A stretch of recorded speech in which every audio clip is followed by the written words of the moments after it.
No, she's president. She's at the Rotary. The Rotary. Hopefully more. Yeah. I'm not a fan. I'm not a fan. Yeah. I'm not a fan. Thank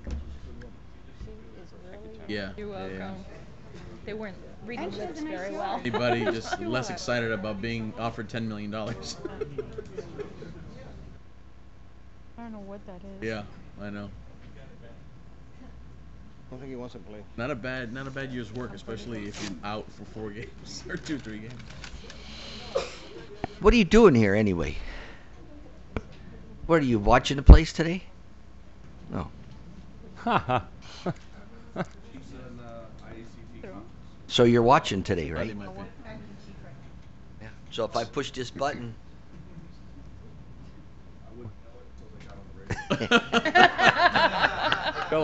Billy. Better off just yelling at him. Hey, Bill. What happened to the chain of command? Where's the captain?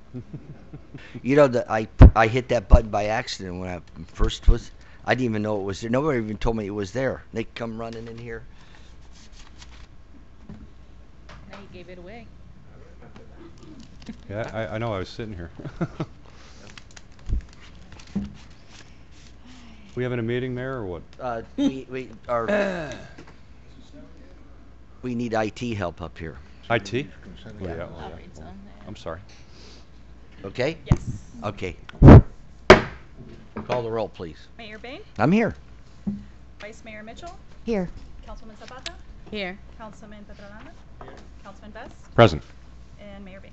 I'm here again. And you're there again. Again. Still here. Still I'm here.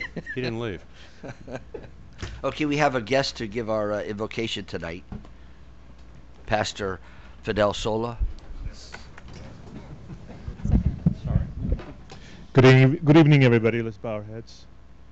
Father God, we just want to thank you for the privilege to live and serve in Miami Springs.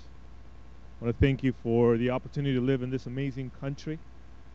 And we're inviting your presence to be here with us as we talk about the business of the city, inviting your presence to give us wisdom and guidance with every decision we make. In Christ Jesus, amen. Amen. We'll say the pledge. I pledge allegiance to the flag of the United States of America and to its republic for which it stands, one nation, under God, indivisible, with liberty and justice for all. Okay. Nancy Voigt, come on up. You don't know that.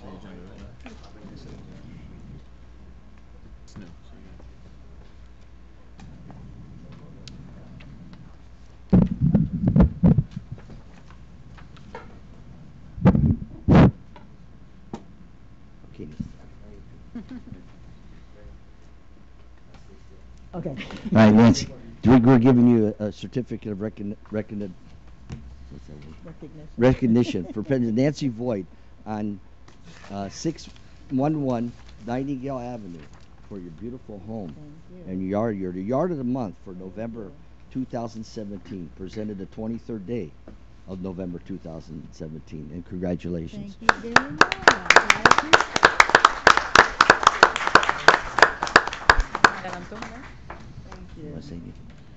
Oh, just thanks for the recognition and for all of you all taking the time to do this for homeowners, because I think it's really very nice. Thank you. And tell us what you volunteer for. You do a lot of things for Miami Springs. Tell us. Tell them what you do. Well, I'm president of the Rotary Club. That's president of the Women's Club. I'm a member of the Lions Club. I just joined the Optimist Club. And I just enjoy community involvement. And we appreciate all the community involvement, okay?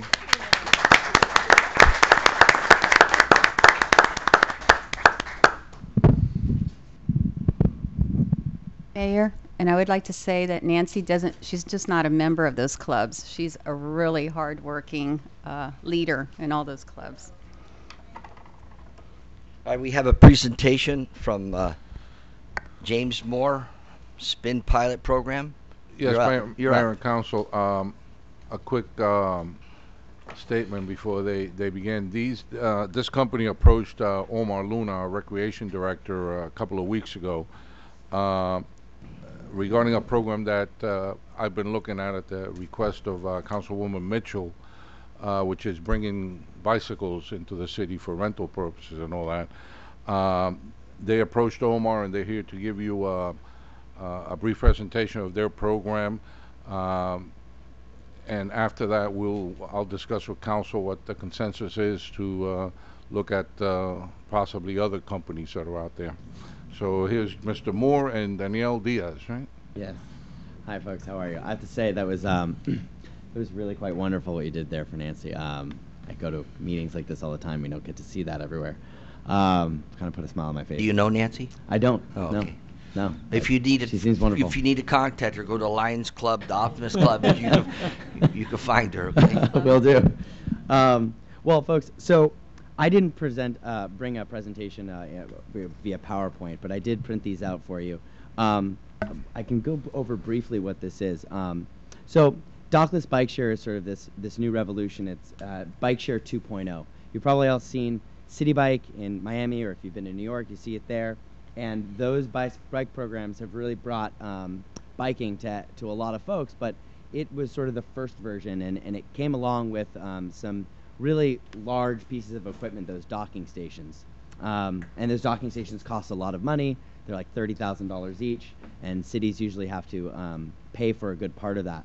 This is dockless bike share, so it's bike share 2.0. And so the way that it works is there's a mechanism on the back wheel that locks and immobilizes the back wheel, and you can unlock it using a smartphone app. And take it off its kickstand, and it's $1 for half an hour. There's no capital cost to the city, and residents get to actually go where they're going, where they want to go, their final destination, not another docking station. And those dock bike systems they're great, but they're only as good as how many docking stations you actually have. So unless you're going to, sort of put those docking stations everywhere, it's quite untenable for smaller cities such as Miami Springs. Okay, thank you. We want any questions? Yeah, Mayor, thank you. Through the chair, thanks for being here tonight, gentlemen. Yeah, thank you for having me. I've read some good things about your program, or I'm not sure if it's your company, but in various cities in the country, and seen evidence of it. What I have read, and my concern, and perhaps you could address this, is theft. Now, you just mentioned one thing about you can immobilize it. Yep. But what would prevent somebody from just throwing a bike in the back of a pickup truck and taking off? Not a whole lot. We have GPS trackers on the bicycles, and the psychology is if there's enough bicycles around, that the demand for theft goes down. Typically speaking, that won't prevent a larger theft operation or theft ring to swoop up 100 bicycles or 50 bicycles and take them to a container ship. But for smaller theft rings, things like that, these bicycles, if you look at them, they're not attractive to thieves so much. And if they're accessible enough and there's enough around, the psychology is that one thief to another, let's say on the black market, you'd have a hard time selling it for more than $1 because the bike says rent me for $1. Have you had any experience with theft? Yeah. In Seattle, our theft and vandalism rate is under 7%. That was one of the articles I read. Yeah. No, we've had a lot of success. I think there's been some doubters, but we've sort of proven it in our track record. Yeah, I'm not saying I am. I just wanted to hear your explanation. Sure. Yeah, there were a lot of doubters at first, though. Even me, I couldn't know it until I really saw it. What would you do as far as where would you start parking the bikes, or how? Yeah. Where would you be the starting point? And the thing that our city is very much a residential city. Yes. Would these bikes be just when they're done, they ride to somebody's home and drop them there? How does that work at the end of the day? Right. So the way that the system works, if you sort of think about it from a business perspective, it isn't every day that you find this abundant resource that we all have in every city, and that's just the periphery of the right-of-way, where people have the path of travel where they walk. In between that and where people park cars, there's actually an abundant amount of individual bicycle parking, and you see people park their own bicycles and they strap them to poles and lock them. That's typically where there's this extra bicycle parking. So that's where we've had people park in residential areas, on the sidewalk, outside of the path of travel, and then also presumably, if you're going to a residential area, you have permission by the owner of a property to park your bicycle, probably because you're visiting there. Okay, all right. Yeah. Okay. And we have an operations team that sort of takes the bicycles and moves them around according to the data that's collected from the bicycles. Every day and every evening, our operations team moves them around after finding information that we gather from the GPS trackers on the bike. Gotcha. Through the chair, if I might, again, so what is the procedure for the next person to get the bicycle? Does your operations team deliver it to the person that has requested it, or somebody has got to come to a residence and get it? You're going to pull out your smartphone, and you're going to find on the map, the home screen on the application is a mapping function, kind of like Uber, and you're going to see a bunch of orange circles, and you can actually flip to this. And you just go to the location. Yeah, exactly. And if we've done our job with a critical mass of bicycles on the street, there should be one within, walking distance. Thank you, sir. Yeah.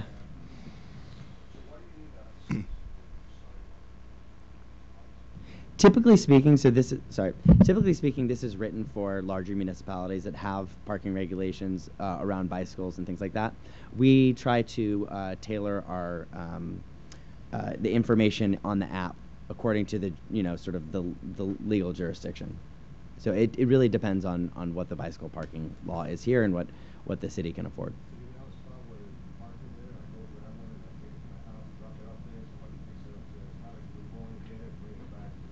You don't have to bring it back anywhere. It truly is. You pick it up where you find it, and you drop it off where you're going.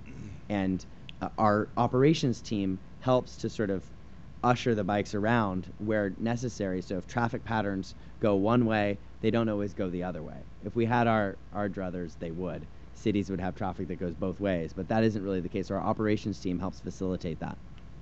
So I read here that you usually hire within the community. Absolutely.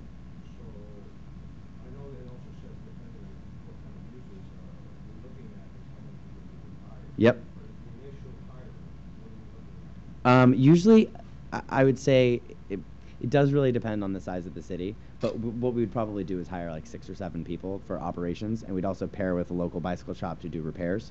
So we'd be giving our repair business to a local bicycle shop, and we tend to try to get a couple of bike technicians who work for the bicycle shop to go out on the operations team, because they do spot repairs, and so it makes it a little bit easier to facilitate that process in a fast and sort of orderly, manner. Yeah. No. My last question is, do you guys do research where to place these bikes, or you just randomly put it? If we want it, you put it there. Whether you think it's gonna be At first blush, we do like a brief canvas on Google Maps, and we sort of look at traffic patterns, we look at population density, daytime population density, and things like that. But the best part about this system is that we don't have to make these educated guesses. Because educated guesses are only so good. What we do is we collect data. So the first week or two, we're really trying to figure out and collect data, and then gather that. An operations team usually grabs a hold of it pretty quickly, and within a week or two, it starts to be much more finely tuned. Yeah, absolutely.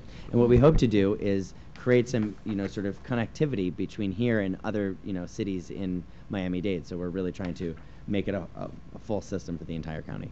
Thank you. That's all I have, man. Okay. I have a question. Sure. So does the city have to carry liability insurance for No, it? we're fully insured, and we indemnify Great. the city as well. Good question. I have a few questions. First of all,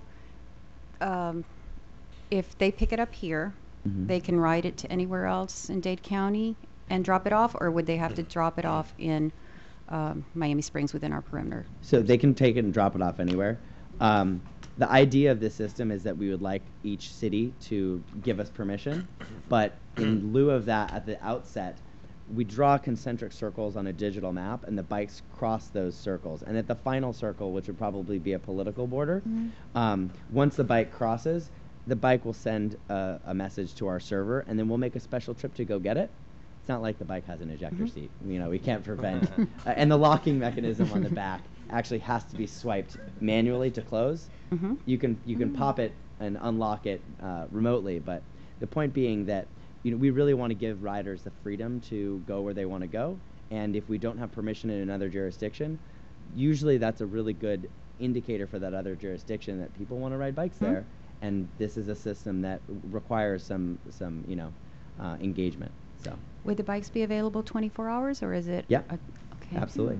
Helmets. So in most states, there isn't a helmet law that sort of requires companies to lease out helmets along with the bicycles. We don't rent to people under 18 years old because most state law also actually does require that. So we're trying to work out the kinks.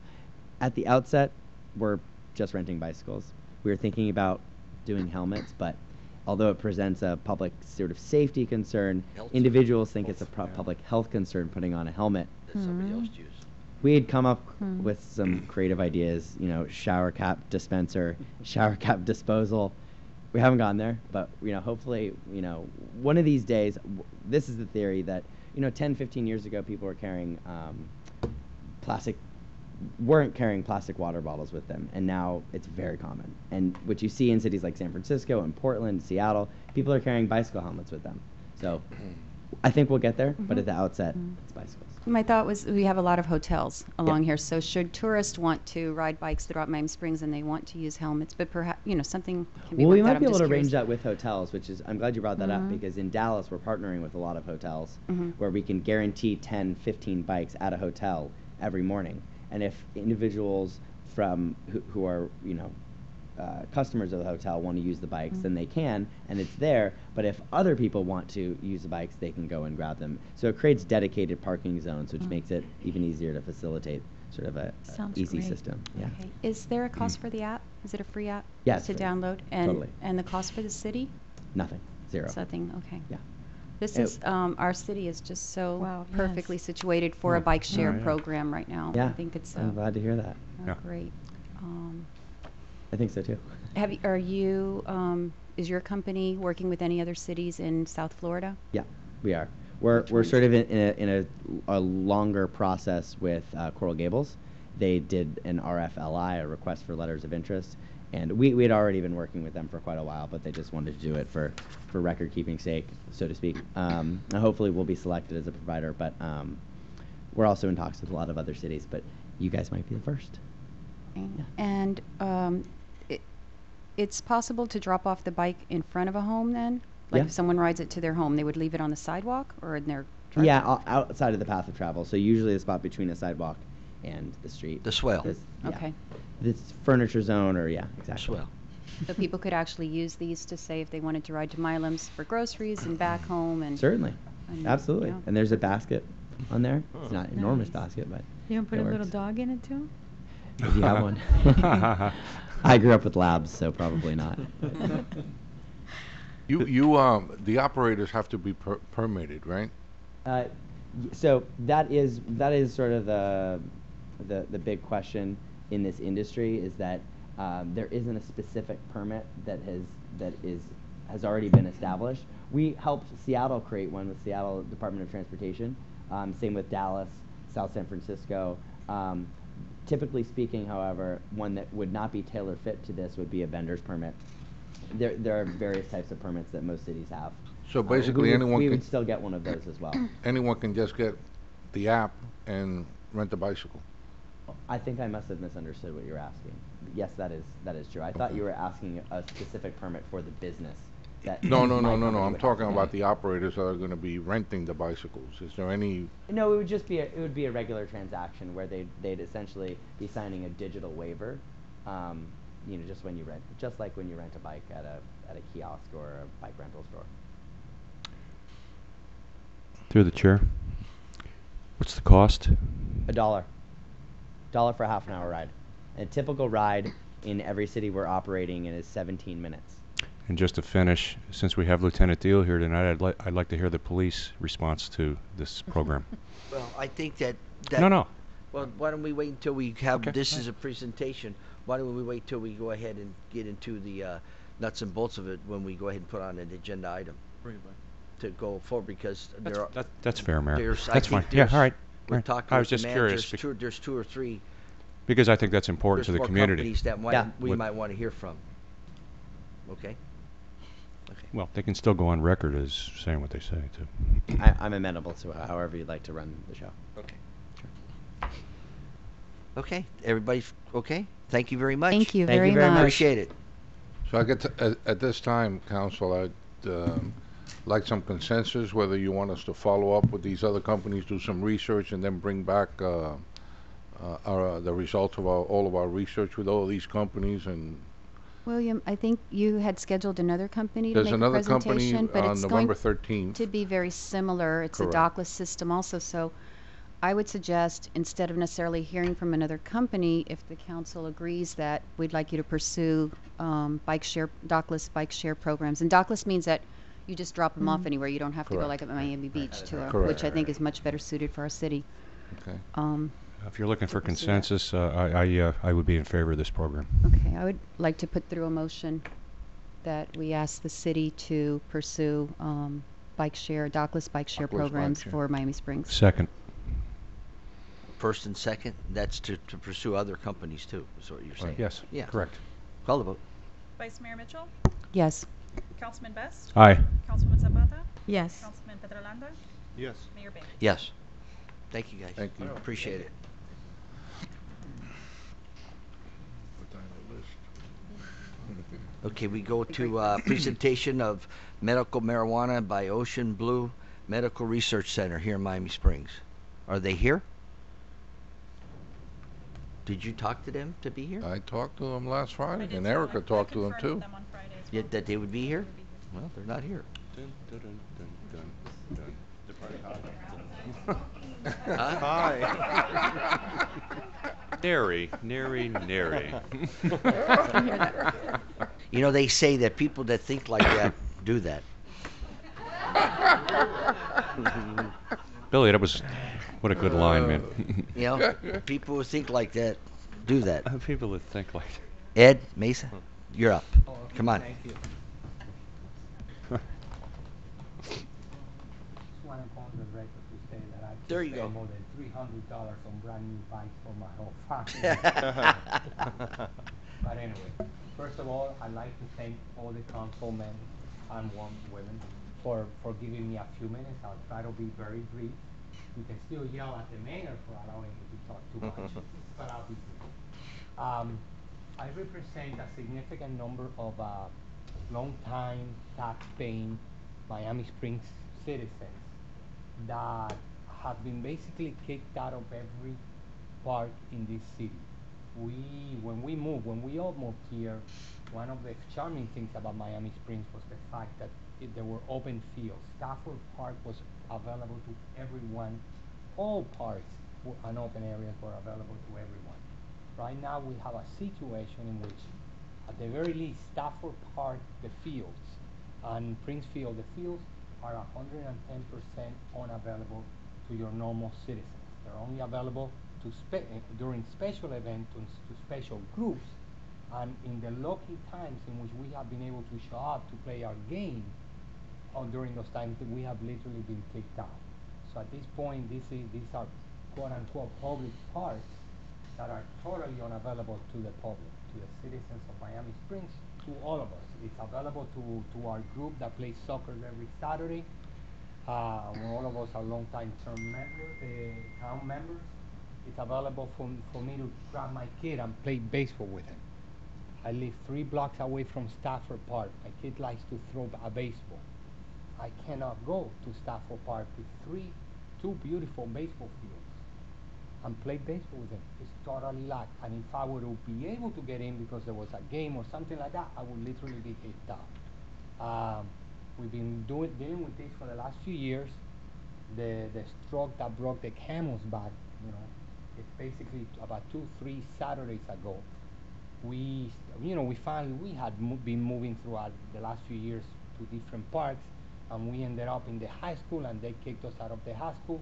We went to Stafford, where there was open because there was a game there. We got kicked out of Stafford, and we ended up at Princefield, where there was a little baseball game.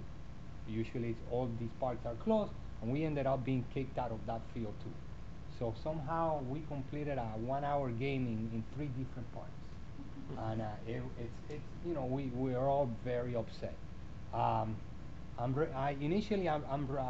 started this representing a group of soccer players, dads, and people in Miami Springs. Another group has joined in that feels more that this is just more than about us playing soccer, that it should be available to all of us. I spoke about an anecdote that I saw a couple of weeks ago about a father pitching a baseball to his son half a block away from my house in his driveway. Initially, my reaction was, is this guy crazy? The kid was hitting the baseballs. There were cars all over the place in his driveway. but he had no choice. And take his kid to the park. So that's basically why I'm here. I'm here to I am aware that still going to be, there is a concern of wear and tear. The grass chosen for these fields is extremely fragile. I admit to that. But there is no meaning of calling this a public park if it's totally and completely unavailable to the public. We as taxpayers pay for it. It's a public park. It's not public. It really is not. Okay. It's not the definition of public. Thank you for your time. Thank you. Appreciate it. Thank you. We go to, we have Arlene, you want to speak on open forum or the agenda item? Both? Good evening. My name's Arlene Esperone. I live at 549 Payne Drive. I want to firstly at open forum address the storm that we all had. We all experienced devastation with the yards and the trees, and Public Works has been working overtime and then some. And Mr. Nash, we appreciate it. We do appreciate it. But I do want to bring to the council's attention some issues that our neighborhood specifically deals with over and over and over again during the storm season. We have a couple of houses in our neighborhood that people collect things out of the garbage, or they replace windows and they put the screens in their yard, or they line all of their planters with coconuts. As you can imagine, when the hurricane comes, or we have a storm, it doesn't get tied down, people aren't worried about it, it's not going to end up in my yard, it'll end up in your yard. That's kind of what our neighbors say to us. So I'm asking you all at some point to take under consideration empowering our code enforcement people a little bit more. I have spoken with code enforcement over and over. They see my number on the caller ID and they just fall on the floor. They don't want to take my phone call. But they tell us we can't force people to pick up stuff out of their yard. We can suggest, we can beg them, but we can't force them. I have a problem with that. Because what's in their yard when the storm comes isn't going to be in their yard. It's going to be in my yard, it's going to be in my roof, it's going to be in my car. Implement some kind of a plan. As 4 months into hurricane season is coming, go back out to all of the houses you've been to in the last 4 months, all of the houses you've issued complaints to, code violations to, all of the times your neighbors have complained about this house or that house. Do an inspection, but empower them to make some decisions.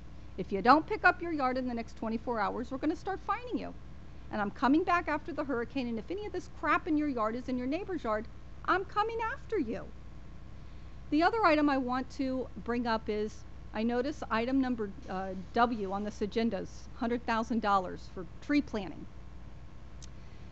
Tom Nash, a couple years ago, was kind enough to plant 3 donated trees in the swale of the house that I owned at the time at 561 Payne Drive. It was in lieu of putting up no parking signs for Woodies and all of the traffic. I was appreciative. We had this storm. One of the trees that's in the middle of the swale in front of this house, it's now a rental property, not mine anymore, got enough wind that it was leaning. Roots were still in the ground. We called the city, we're trying to save this tree. They're busy, I get it. The young lady who answers the phone for Mr. Nash said, as a resident, it's your taxpayer money, you can go out and prop the tree up until we can get to it. My husband and I go out and prop the tree up, take pictures, we're in good shape. We go out for the day and come back, the renters have now removed the propping. We call the police department because in my opinion now they're tearing up city property. Policeman comes out, talks to the neighbor doesn't like the way it's leaning, it's too close to his tree, but he doesn't want to park in the driveway. We go on vacation, to make a long story short, the trees disappeared. That's $300, $400, $500 of city money. That's my taxpayer money. Something has to be done. Something needs to change in this city. And again, I know we're overwhelmed by the storm, and Mr. Nash and his team has done a fabulous job, and there's still a lot of work yet to be done. But again, empowering the police department, empowering somebody to come out and hold these residents accountable. Thank you. Thank you. That concludes open forum. We'll go ahead and go to council minutes. To the 6A, October 9, 2017. To the Regular chair, motion to council move, sir. Second. Call the vote. Vice Mayor Mitchell, Yes. Councilman Best, Aye. Councilwoman Zapata, Yes. Councilman Petrolanda, Yes. Mayor Bain. Yes.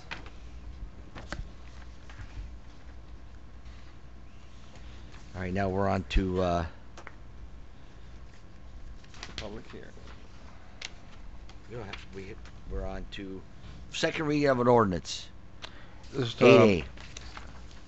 this is an ordinance of the Council of the City of Miami Springs amending police and firefighters retirement system by creating a new section 35.60 of the City Code, providing for the creation of a defined contribution share plan under Florida Statute Section 185.35, providing for codification, providing for severability, and providing an effective date. And this is the second reading of the ordinance creating the share plan as required by state law for the police pension plan. I open this up for anybody who wants to wish to speak on this item. Anybody? I close the public hearing. I'll entertain a motion. Motion to move agenda item 8A. Second. Any further discussion? Call the vote. Vice Mayor Mitchell, Yes. Councilman Best, Aye. Councilwoman Zapata, Yes. Councilman Petrolanda, Yes. Mayor Bain. Yes. Okay, we go to 8B, second reading of an ordinance. This is an ordinance of the City Council of the City of Miami Springs, Florida, amending Chapter 99, Noise, by updating definitions and enforcement standards, providing for conflicts, providing for severability, providing for inclusion in the code, providing for implementation, providing for an effective date. This is a public hearing, and anybody can speak, but you can come up and speak because it's an open public hearing, but you signed up anyway. Thank you, Mayor. You got it. Good evening, Mayor and Council. Thank you, Vice Mayor Mitchell, for the materials about hearing in the agenda packet. According to Daniel Fink's article, "What is a safe noise level for the public?" the National Institute on Deafness and Other Communication Disorders states, and I quote, "Long or repeated exposure to sound at or above 85 decibels can cause hearing loss." End quote. My concerns about permitting decibels in Section 9903B of 60 and 75 decibels with an impulse sound in excess of 70 and 90 decibels is too high for Miami Springs. It allows 75 decibels for daytime noise. Having spoken to you twice on August 14th and August 28th, and having emailed the noise ordinances of the City of Miami, Coral Gables, and Aventura to you, I still see no changes in decibel levels. The city attorney advised me on October 9, when this was deferred by the mayor, there was no consensus to lower the decibel levels. Maybe we need to look at other municipalities like Key Biscayne, Hialeah, and Miami Lakes. Key Biscayne Chapter 17 permitted decibel level. The permitted decibel level for noise which emanates from indoor or outdoor activities or outdoor operations, including those conducted from a tent or any other partial enclosure, as measured outdoors at the property line of the noise receptor site, which is closest to the site from which the noise emanates, shall at all times be no more than 65 decibels as measured with a calibrated sound level meter.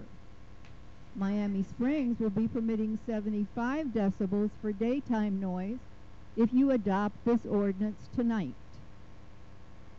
Hialeah, Section 5847, Violations, subsection A. operating, playing, or permitting the operation or playing of any radio, television, tape, recorder, CD, DVD, musical instrument, or other machine or device for the producing, reproducing, or amplifying of sound that creates a noise disturbance beyond the physical boundary of the property in a residential neighborhood or in a mixed-use neighborhood of commercial and residential zoning districts. They don't allow it outside the boundary of the property. Miami Springs will be measuring it 100 feet from the property line if this is adopted tonight. Miami Lakes Chapter 16.1 is exactly like the Miami-Dade County Code 2128, which we've discussed before, with the noise disturbance measured at 100 feet from the building or vehicle the sound is coming from. Miami Springs would be measuring at 100 feet from the property line. On Hunting Lodge, the property line can be 75 or 100 feet from the roadway. Coral Gables has a noise restriction of 5 decibels above ambient or a maximum of 55 decibels in a single-family residential at night, and 10 decibels above ambient or maximum of 60 decibels during the day. That's 15 decibels less during the day than is being proposed tonight. Miami has a noise restriction of 5 decibels above ambient or a maximum of 55 decibels in single-family residential at night, and 60 decibels and 65 decibels during the day.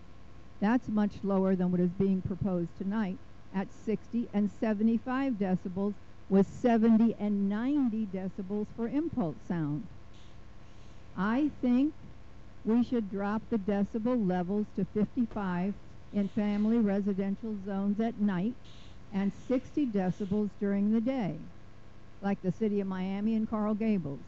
You have the mayor's permit system to handle anything over that level. City of Miami allows a maximum of 70 decibels for wholesale, commercial, and industrial. We have neither of those in Miami Springs. To allow 75 decibels in residential areas and 90 decibels for impulse is really exceeding the normal municipality levels of noise and is close to or higher than the 85 decibels that causes hearing loss. Please reduce the decibel levels to 55 and 60 decibels. I looked at many noise ordinances for municipalities and Miami-Dade County. None of them addressed impulse sound. Why are we going way out of the norm with impulse sound, which is pulsating sound, and should fall into the normal decibels? Is it to protect the tavern on Ludlam? Again, I say the impulse sound makes no sense and needs to be completely deleted. My last concern is the penalty section of a $100 fine, which is much lower than the county's noise ordinance, which punishes by a fine not to exceed $500 with possible imprisonment. I thought county ordinances superseded municipalities. This noise ordinance is weaker in penalties and measures 100 feet from the property line rather than 100 feet from the source. Our existing code states that noise is plainly audible at 25 feet for residential and 50 feet for commercial from the building is a violation. So we do need to lower the decibels. Thank you for your time. Thank you. Arlene?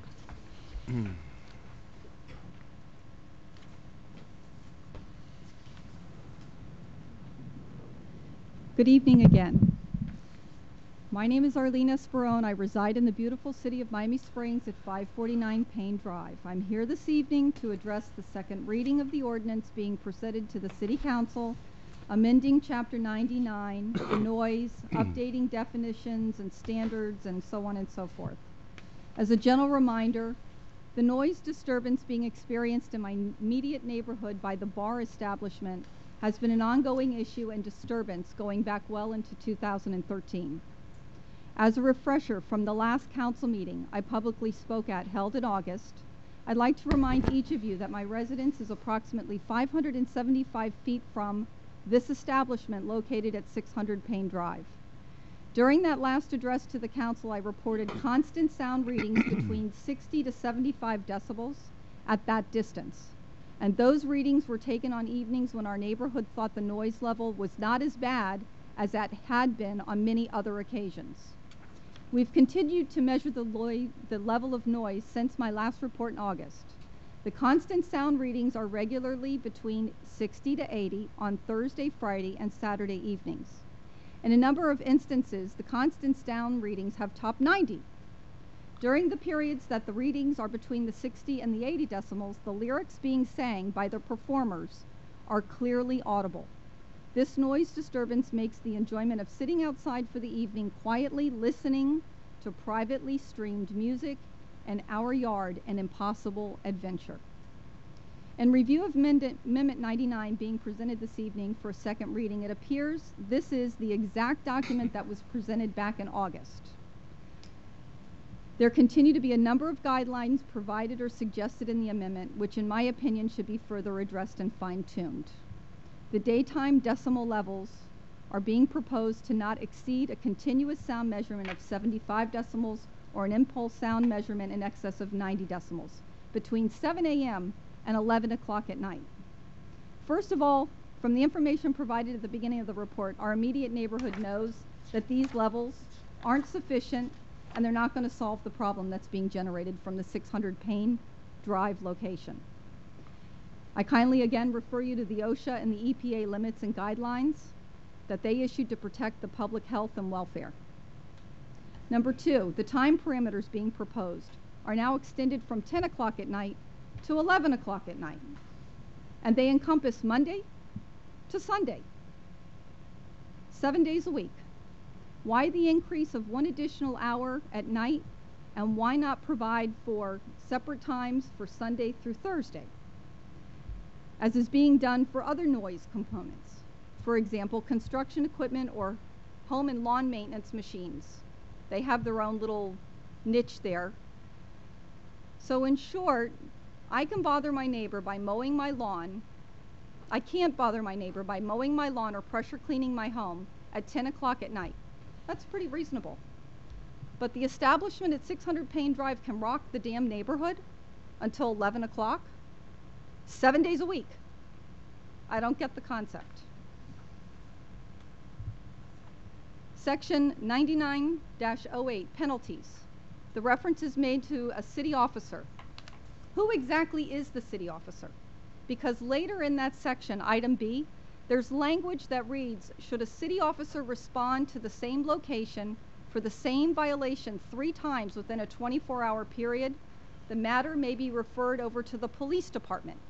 So is the city officer and the police officer one and the same? Because if we're referring to a city officer as a code compliance person, we all know they stop working at 5 o'clock. So they're not coming out to listen to our noise complaint when we call at 10 o'clock at night. Additionally, in reference to section 99-20, permits, investigation of an application. With respect to item A, I don't believe that one specific employee of this city should be given the authority at their sole and exclusive discretion to grant a request for a permit.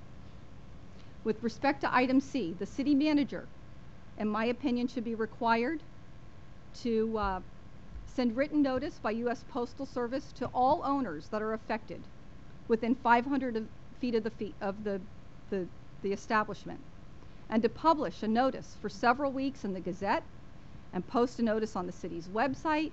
This should all be done prior to the permit being granted and well in advance of the event that the permit for the exception is being sought for.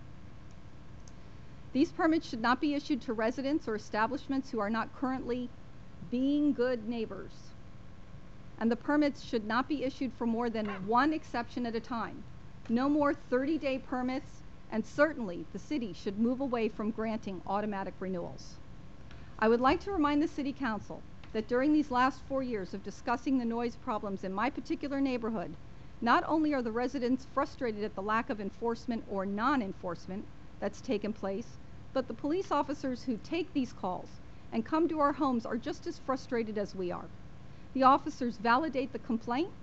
They go to the establishment at 600 Payne Drive to enforce the current code. The noise is turned down for 15 minutes, and then we go right back to where we were before the call was made. All of this has been transpiring over the years, but the city manager's office has continued to renew the monthly permit, allowing the noise disturbance to plague the neighborhood beyond the current 10 o'clock cutoff until 11 o'clock, Monday and Saturday evenings. I'm no longer asking why this has been permitted or why this establishment has been given preferential treatment. I'm now asking our elected officials of this city to finally do something productive about the noise problem. In my opinion, this Amendment 99 needs to have some teeth. When there's a noise disturbance which requires the police department to visit numerous times in one evening, they should be empowered to put a stop to the problem.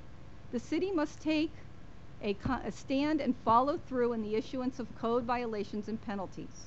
I agree with the concept of working with residents to assist them when it comes to being in code, but over the course of the last 4 years, this particular establishment, again, has not been a good neighbor, and the city has not done right by the residents living in the immediate neighborhood. Lastly, for the public record, the noise disturbance being generated from the business establishment, specifically located at 600 Payne Drive, is unnecessarily interfering with my enjoyment of life and property, including outdoor recreation. I am a reasonable person with normal sensitivities. I live in this community with each of you. I pay my fair share of property taxes just like each of you. Why can't I be afforded quiet enjoyment at the property I own just like each of you? Each of you are elected by the residents and should be making decisions that best suit these residents for who elected you to this office. Thank you for your consideration, and most importantly, thank you for your service to our beautiful city of Miami Springs.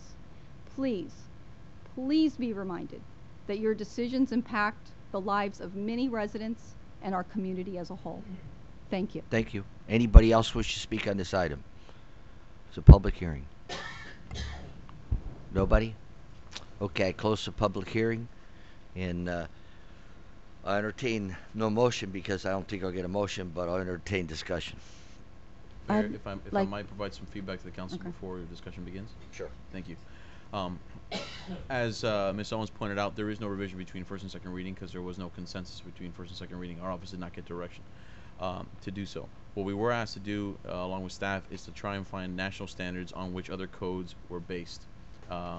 The fact remains is that while there are aspirational codes up there, OSHA pertains to workforce, HUD has a standard for certain housing projects, EPA has an aspirational goal. There was none on which codes were based on. That is to say, codes didn't specifically say we're incorporating either specifically or by reference the EPA standard, and I certainly made that aware in some of the discussions. What we did find is that consistently, to varying degrees, cities would engage in some type of sound study. The one most recently done by one of the cities that we represent at the firm is Bell Harbor, where they hired a consultant out of the University of Florida, spent about 30 grand, because they do have a noise emitter in their community, the shops at Bell Harbor. And with that, they were able to establish a decibel reading that they found appropriate for their community. City of Doral is also talking to consultants to do the same thing. What we have discussed in the past, what we did was police officers went out and took a series of readings, and that's what was put in there as taking into account the ambient noise of an area. I would say again that it's very difficult when it comes to noise levels to compare apples to other apples, because the reality is all the communities are different. As much as a community, and I can say this personally, Miami Springs is a quiet community, certain players notwithstanding, the environment of Miami Springs is not quiet. Between the noise that's coming from Hialeah, the noise coming from the trains, and the noise coming from the airport, we do have higher ambient noise than other communities where they have lower, or that are more rural or perhaps out in the suburbs somewhere, that there's less noise. Effectively, some of the proffered decibel measurements would effectively be lower than what is currently being measured in the community. I mean, I know it's hard to accept that, but that's the reality. The difference between the weighted average and the impulse sound. The impulse sound is taken over the course of a second. That is, any sound that emits that is a de facto violation. It doesn't mean that they can wail up to 90 decibels. And the 75 decibels for the daytime reading is one taken over an average period of time, which again, if I've heard feedback from the council that they'd like to consider perhaps less than 5 minutes. Certain songs take, can be accomplished in less than 5 minutes, so that's something for discussion. If you want to take a 2-minute or 3-minute weighted average, that's up to the council to consider. The hours, and this is some of the difficult part of speaking after public comments, is that some of the feedback I've gotten from council is that they were interested in having a difference between Sunday through Thursday and Friday and Saturday, and we can certainly create that.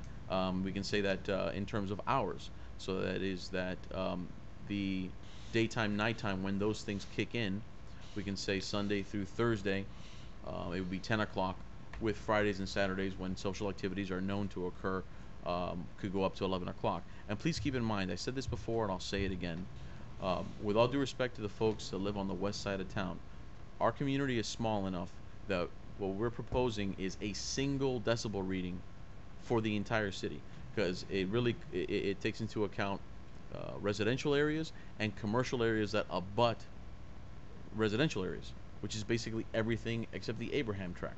But the Abraham tract is directly in the flight path, and I don't even want to know what their ambient noise is going to be out there. And so it's not that area is not regulated. But the idea is that this effectively is trying to capture sound as it applies in every one of our zoning districts. And so it certainly applies to the neighborhood business district where Woody's is located, as much as it applies to the 36th Street district where there's construction going on. And there will continue to be construction going on in the next, hopefully next couple of years. A couple other things that I got feedback on were, besides the hours of when the daytime, nighttime kicks in, is to when certain activities could kick in. That is to say, some found that 7 a.m. starting for some of the lawn maintenance thing may be too early. There was discussion about 7:30 or perhaps 8 o'clock. And then the last thing is there was some feedback I received on the distance at which it is measured.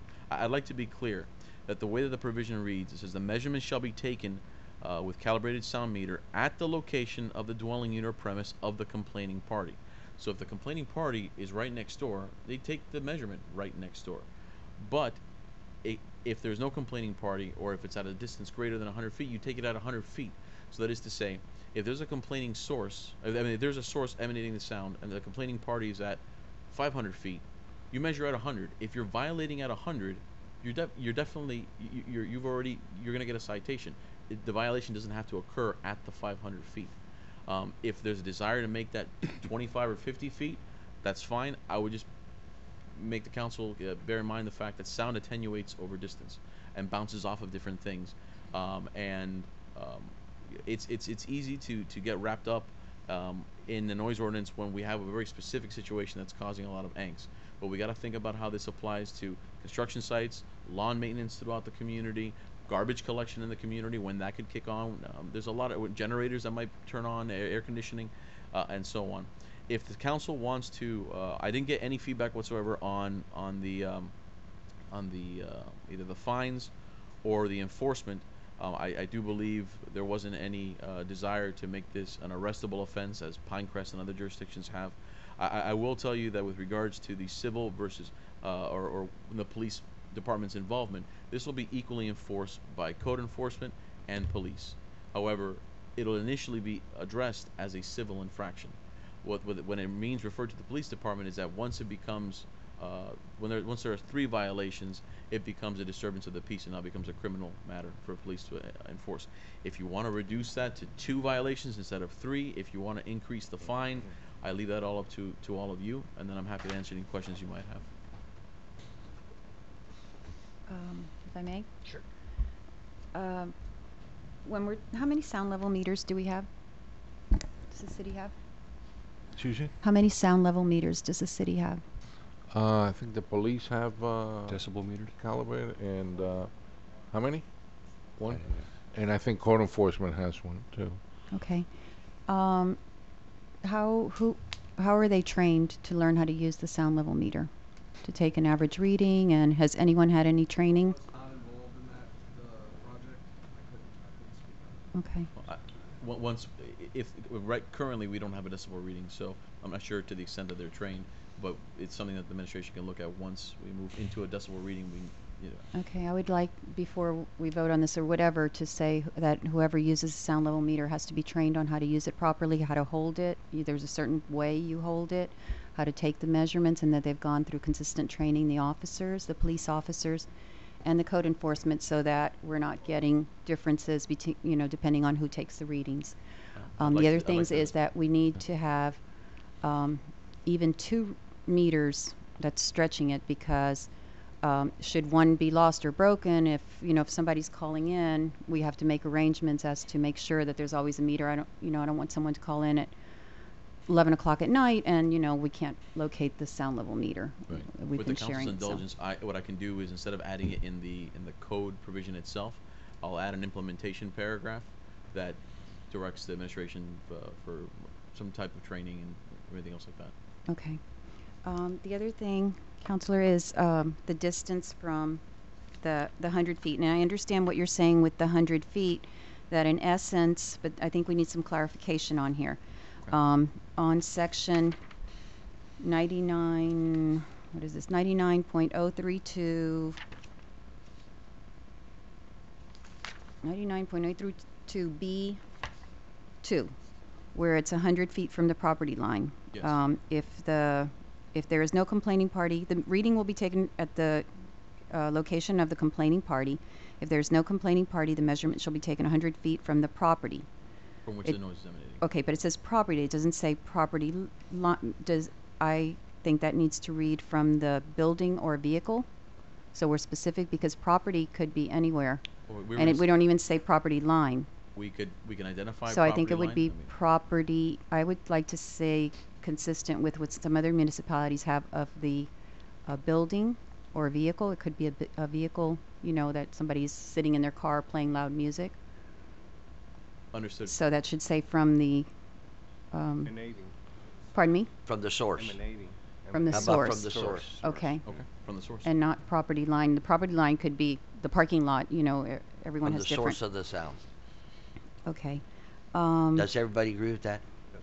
Okay. And that means the building with that, Bob? or the vehicle. Okay. I do. Okay, the other thing is the 5 minutes in that same section, averaged over a period of, the sound will be averaged over a period of no less than 5 minutes.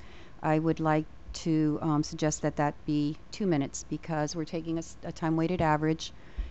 In this case, depending on where we're talking about, but for the purpose of Miami Springs, the probability is that it will be music is going to be the big issue, and songs are usually 2 to 3 minutes most. So if we're measuring for 5 minutes, we're going to have very high levels, and while they're changing tones, no levels, and the average is going to come out, could possibly be under what is an annoyance level. So the average sound level meter should be no more than 2 minutes, or what is it? How does it written? No less than 2 right, minutes. no less than 2 minutes, and I think that's reasonable. As far as I'm sorry, Council, is there consensus for that? We have consensus for 2 minutes. Not from me, no. Do you understand my point with the 5 minutes? We're going to have 2 minutes of quiet time and 3 minutes of music, and that's going to throw the average way off. Vice Mayor, I misunderstood you. I thought you said 2 minutes total. Yes. Not 3 quiet and then. Is that correct? No, I'm saying the sample, right now they're saying to sample for 5 minutes. If we're sampling for 5 minutes, Sure. and our concern was the traffic off the Palmetto, 5-minute sample is reasonable because the traffic off the Palmetto for 5 minutes is pretty consistent. But if we're sampling for music, which is probably in the case of Miami Springs, that is definitely one of the complaints that we hear a lot about. A typical song is 2 to 3 minutes. So if we're sampling for, very unusual that a song is 5 minutes I long. don't know. The Thriller was about 13 minutes. Or what is that? Well, American? no, I think that's American Pie, I think. And The then- long American Pie, version yeah. too. Okay, but in usual And Free Bird was So a I hell of a think song. a 2 minute. Alice's Restaurant. I don't think that would violate it though. But the difference is we're taking an average. So if we're up to say 90 decibels, and then the quiet time is definitely going to be under 60, that's going to average out, and it's not going to take care of the complaint of the annoyance for the residents at all. So I would suggest 2 minutes. Sound level meter reading. Do you understand? I do. Okay. Are we gonna go 2 minutes? 2 minutes? 2 minutes fine with everybody? 2 minutes Can I for just Bob? ask the city attorney? Yes. Something, because on I'm not the gonna- definition of the A-Wade levels, Dan, it says that the minimum measurement time for this regulation is defined as 5 minutes. Is that the one that's going to change? Or? Yeah, it'll I think change in that's both what places. the vice mayor In both suggesting, places, yes. okay. I think Change in so, both places. We have a 4-1, I think, Bob. No, I think he's You okay said it's with okay? it. No, he's still Oh. shaking Nah, his head. I'm still not sold. Yeah. How about 3 minutes? Well, when it's my turn to talk, I'll say what I gotta Okay. say. I can't Might buy be a into that. while. That's okay. That's Okay, all right. The other thing is the time. I think 11 p.m. at night. Most reasonable people, a lot of people, try to be in bed by 10 p.m. So 11 p.m. is way too high. You're including the weekends? Yeah, I think so. I think 10 p.m. is a reasonable time across the board for A noise to proposal settle down. that I received was Sunday through Thursday, 10:30, 11. up to 10 p.m., and then Friday and Saturday having up to 11 p.m. I would suggest 10 p.m. across the board. I think that's reason. A lot of people, if you're not having a party at your house, you may be getting ready to go to bed at 10 p.m. at night on a Friday or Saturday night. And 8 a.m. in the morning is also reasonable. I think 7 a.m. there's no reason to have loud music. Because we're talking about, if you think about it, what we have right now is we're saying from 7 a.m. to 11 p.m. we're allowing that noise. That's 16 hours. And then the quieter time is only from 11 p.m. to 7 a.m., which is 8 hours. So we're having a huge 2/4 of the time period of a 24-hour period is really high noise, and we're only allowing the lower noise for 1/3 of the period. As I mentioned, there was also feedback about pushing up from 7 a.m. to perhaps 7:30 or 8 o'clock on some of the activities, which could also be applied to the decibel readings. And of So- course, if there's construction or something out of the ordinary, yes, but on a regular basis, this, I think that's reasonable to say 8 a.m. to 10 p.m. across the board. Well,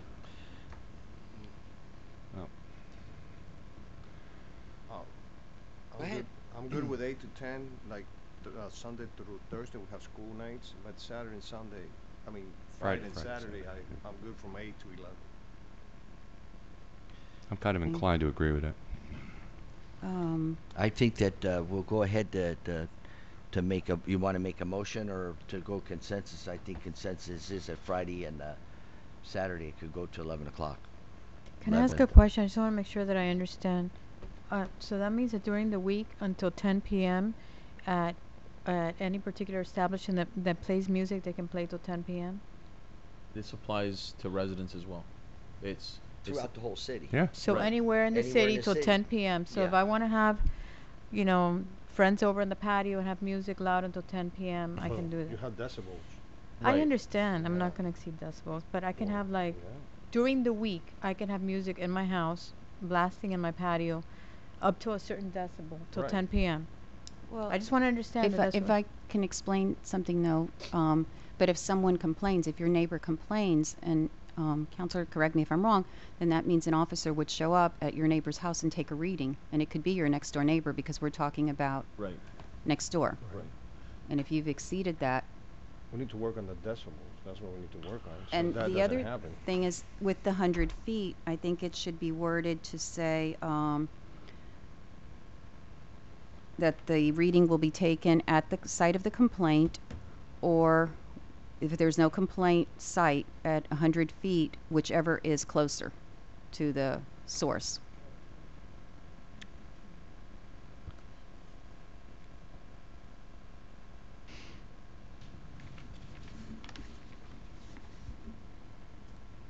Forgive me, counsel. I got that.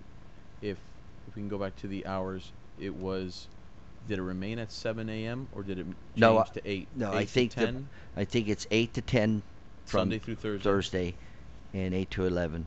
Can on we Friday take a and vote on Saturday. that on Yes, the we I are. need a time? motion for that. Motion. You got a motion? I get a I'd second?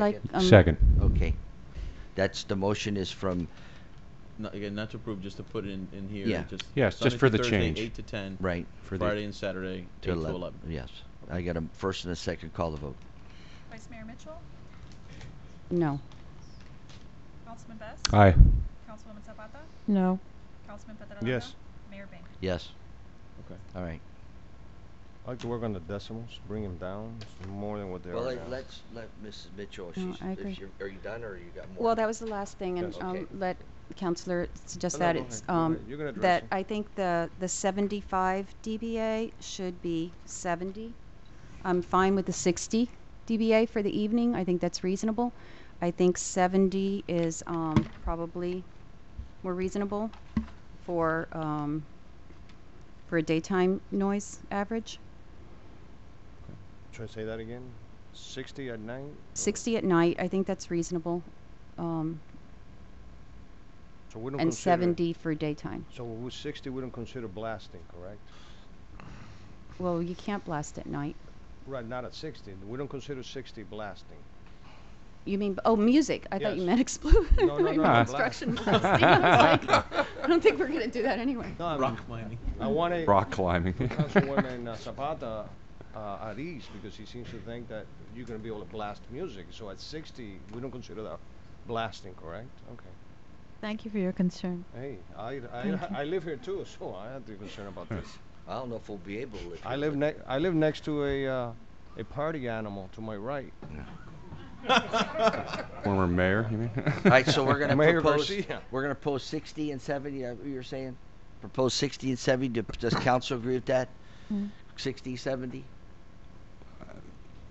And my basis for that is using the HUD article, which is saying over 75 is generally considered unacceptable. That's great. I have no problem with it. That 60 to 70. Is everybody okay with that? Well, I think that you got to go ahead and get this ordinance passed through, and then allow it to see how it works out, and maybe we'll find out how it works out, what kind of complaints we're going to have, and so on. As I said before with this ordinance, we got to get it through. I think there's nothing you can do here tonight to satisfy anybody, really. Well, but your conscience, I guess. But I'm ready to go ahead and go through with these changes. Let it try to be enforced. Get your decibel machine. Make sure they're trained to do it, and see how it goes. I'm okay with all of that. Okay, that's However, but I do think we're being very restrictive on the people in this community with what we're doing here. And I understand the complaints about the establishment and all of that. I understand that. But as a resident here in Miami Springs, I mean, I'd just be frank with you. It could become one thing's for sure. Well, I'll just let it lay like that. But we're being very restrictive on how people can live in this city for this ordinance, in my opinion. Through the chair, if I could speak, Mr. Mayor. I've said this before. I'm going to say it again tonight. This is such a contentious issue. It's not even funny. Well, my biggest problem with this whole thing are two things. A, the definition of impulse versus sustained. I think I spoke the last time we discussed this a couple months ago, and I think that's salient. That is very, very important to speak to this. The chief of police was sitting in the front row the last time we discussed this. Last time it was on the agenda. And I asked the chief at the time, he had a decibel meter with him. I said, Chief, and I was speaking about the same level as I am right now, and I said, what is my decibel reading? You all hear me, right? He said 58. Come on. I mean, how can you strap an entire community to that standard? Even if you go 60, you're talking 2 dBs different than I'm talking right now. I think we have to be somewhat reasonable with this. The other thing is with enforcement. Arlene has always been a dear friend of mine, and I'll admit that. And I know she's had a concern, and when Timmy was, same deal. I get it, and I'm sorry for that. And I wish, and I'd love for us to figure out a way right now that we could fix this and make it fair. But understand our position on this, please. And I hope you can help me with that. Neri, what you had to say was also good, but I think you might be just a little bit low on the dBs. No. I know, I've read all that. I know. And that's why I say this is a very contentious issue. You get one train coming through this town in the Northwest. One train. And it blows this ordinance to hell in a handbasket. One train. Okay. The other thing is enforcement. I don't think we want to send the cops out there on wild goose chases enforcing things that are arguably questionable. You're putting these guys in a bad situation whereby they could be doing things that, in my view, make a lot more sense. Again, Arlene, back to you, what you had to say, and I understand you take a very strong position on this, and I respect that. But I think we got to get this better somehow before we cast it into legislation. Mayor, if I may I Well, wait, first address of all, one thing? Well, are there any other changes in the ordinance that we want to read? What do you need more? Well, I just wanted to run a couple things by you in light of the time that you've provided. So we have here using tools and other equipment that starts at 7 a.m. Jog that up to 8 o'clock? Yes. Okay. And then we have a section that also has to deal with music. I can also parallel the same time frames for that one because currently it says 11 p.m. to 7 a.m. But we can shift that over. And then there's also another paragraph related to lawn maintenance and everything else that goes from 8 p.m. to 7 a.m. I can also jog the 7 a.m. up to 8 p.m. Yes, right. To line it up. So 8 a.m. is the When you can beginning start time. making noise. Right, and then okay, I got you.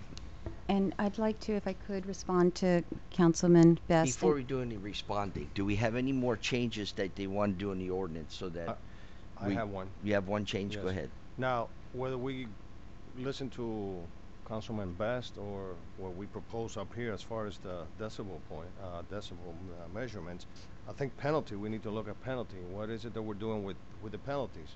Is it 100, 500? What is it? I mean, we need to address that. Okay. You want to address the penalties? Yes. All right, I'll go ahead and let you respond Okay, to them. I wanted to explain, and that's why I was saying the training for the officers is so important because I agree with you, Vice Mayor. this is when we were at a previous meeting, if you remember, somebody asked for the measurement to be taken up did. there. Okay. This is why it's so important. I'm going to try to do this very quickly. It doesn't matter what the sound is up there. What matters is the sound at our hearing. So that's that's why it's important, the training, because the training of the officers has to be conducted. It doesn't matter what a sound level is emitting at a source. It's what it is at the distance that we're talking about. So in this case with residents, what's important is not what the level is where they're playing the music or where the people are near them hearing the music or in the restaurant hearing the music or at the home or whatever. What we're talking about is the sound level at the site where they're complaining, and that's why if not, we're going to have people coming right up to the microphone and sampling and getting, we're going to get all these meetings. Exactly. The 58, and that goes to the point of when you were saying that your conversation was 58 decibels.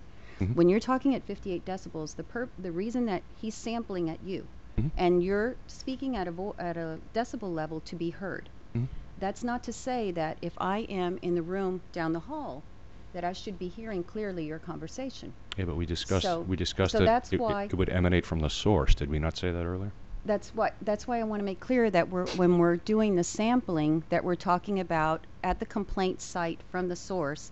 If the source is, for the sake of a restaurant, here's the restaurant, the building, and then you go to the complaint site or 100 feet from there, because that's what's important. If not, we're going to get, all these complaints that they're sampling and we're going to find out that they're getting 100 decibels at an area. Well, that doesn't matter. But I think that all he was expressing was the fact that him normal talking when we did this was just to give everybody an idea of That's what exactly. decibel level was. And that's because you're talking to I don't each think other. you should take that literally what we're talking about. It's just the fact that we're showing how much, I think that was 45 decibels coming out of the thing, just to give an idea of what kind of a sound was. That's all it was. I don't think it was literal about. It was just giving No, you I an just idea. mean that what's important is the distance, not the All sound right, source. do we want to discuss anything about the fines? Does anybody want any changes in the fines? It stands at $100. Yeah. $100 for the first one and $250 for the second one. I'm fine with it. Fine. Okay, we're fine with the fines. So Hey, I don't any know other about the- I changes don't know that about you other want to make About in the the? distance. No, 100 feet, we said. we're We're gonna still- keep 100 yeah, we're feet. keeping 100 feet. Okay. I think there should be some clarification in terms of who goes to respond, because if we have something that's not clear there in terms of whether it's going to be an officer or a city person, it is true that code enforcement is not available in the evenings, and a lot of times these complaints are in the evening, so that could be clarified in the ordinance. Well, I think it'll be based on again, if it's daytime, it'll be availability of personnel. If it's in the evening, it'll almost be certainly be police. police Okay, officers. that's fine. Although I will tell you, from time to time, code enforcement could potentially work later if they're doing a sweep or something to that effect. So that's why we did leave it open-ended, because it could be either. It'll only, if it escalates, then it'll be referred obviously to police for criminal. Okay, I'm matter. fine with that. Now, this has to be, we are going to make a vote on this as an ordinance as amended to Yes. these changes. Yeah, and I can go through them again just for clarification Does purposes. anybody need to go through them again for I'm fine. clarification? I'm fine. I've taken my notes. Okay. I'm fine. Okay. I would just like to say, for the training purposes, that's something you work out later. You write down the procedures of how whoever's going to be using the meter will be trained, and who will be responding. Right. Okay. So after this vote, this is the vote. The ordinance goes into effect with the changes. Correct. Correct. Correct. I entertain a motion. I entertain a motion to. No, you make the motion. Okay, I make a motion. I make a motion that we adopt this ordinance with the changes we've discussed. Do I have a second? Second. Any further discussion? Call the vote. Vice Mayor Mitchell, Yes. Councilman Best, Nay. Councilwoman Zapata, Yes. Councilman Petrolanda. Yes. Mayor Bain. Yes. All right. Good luck. All right, we go to consent agenda. Okay. Again, this is a continuation of the last meeting, some items that we have at the beginning of each fiscal year. Before we start, does anybody pull any of these items off of the consent agenda? No, sir. Not I, sir. I know one guy that wants to pull one of them off. Do you?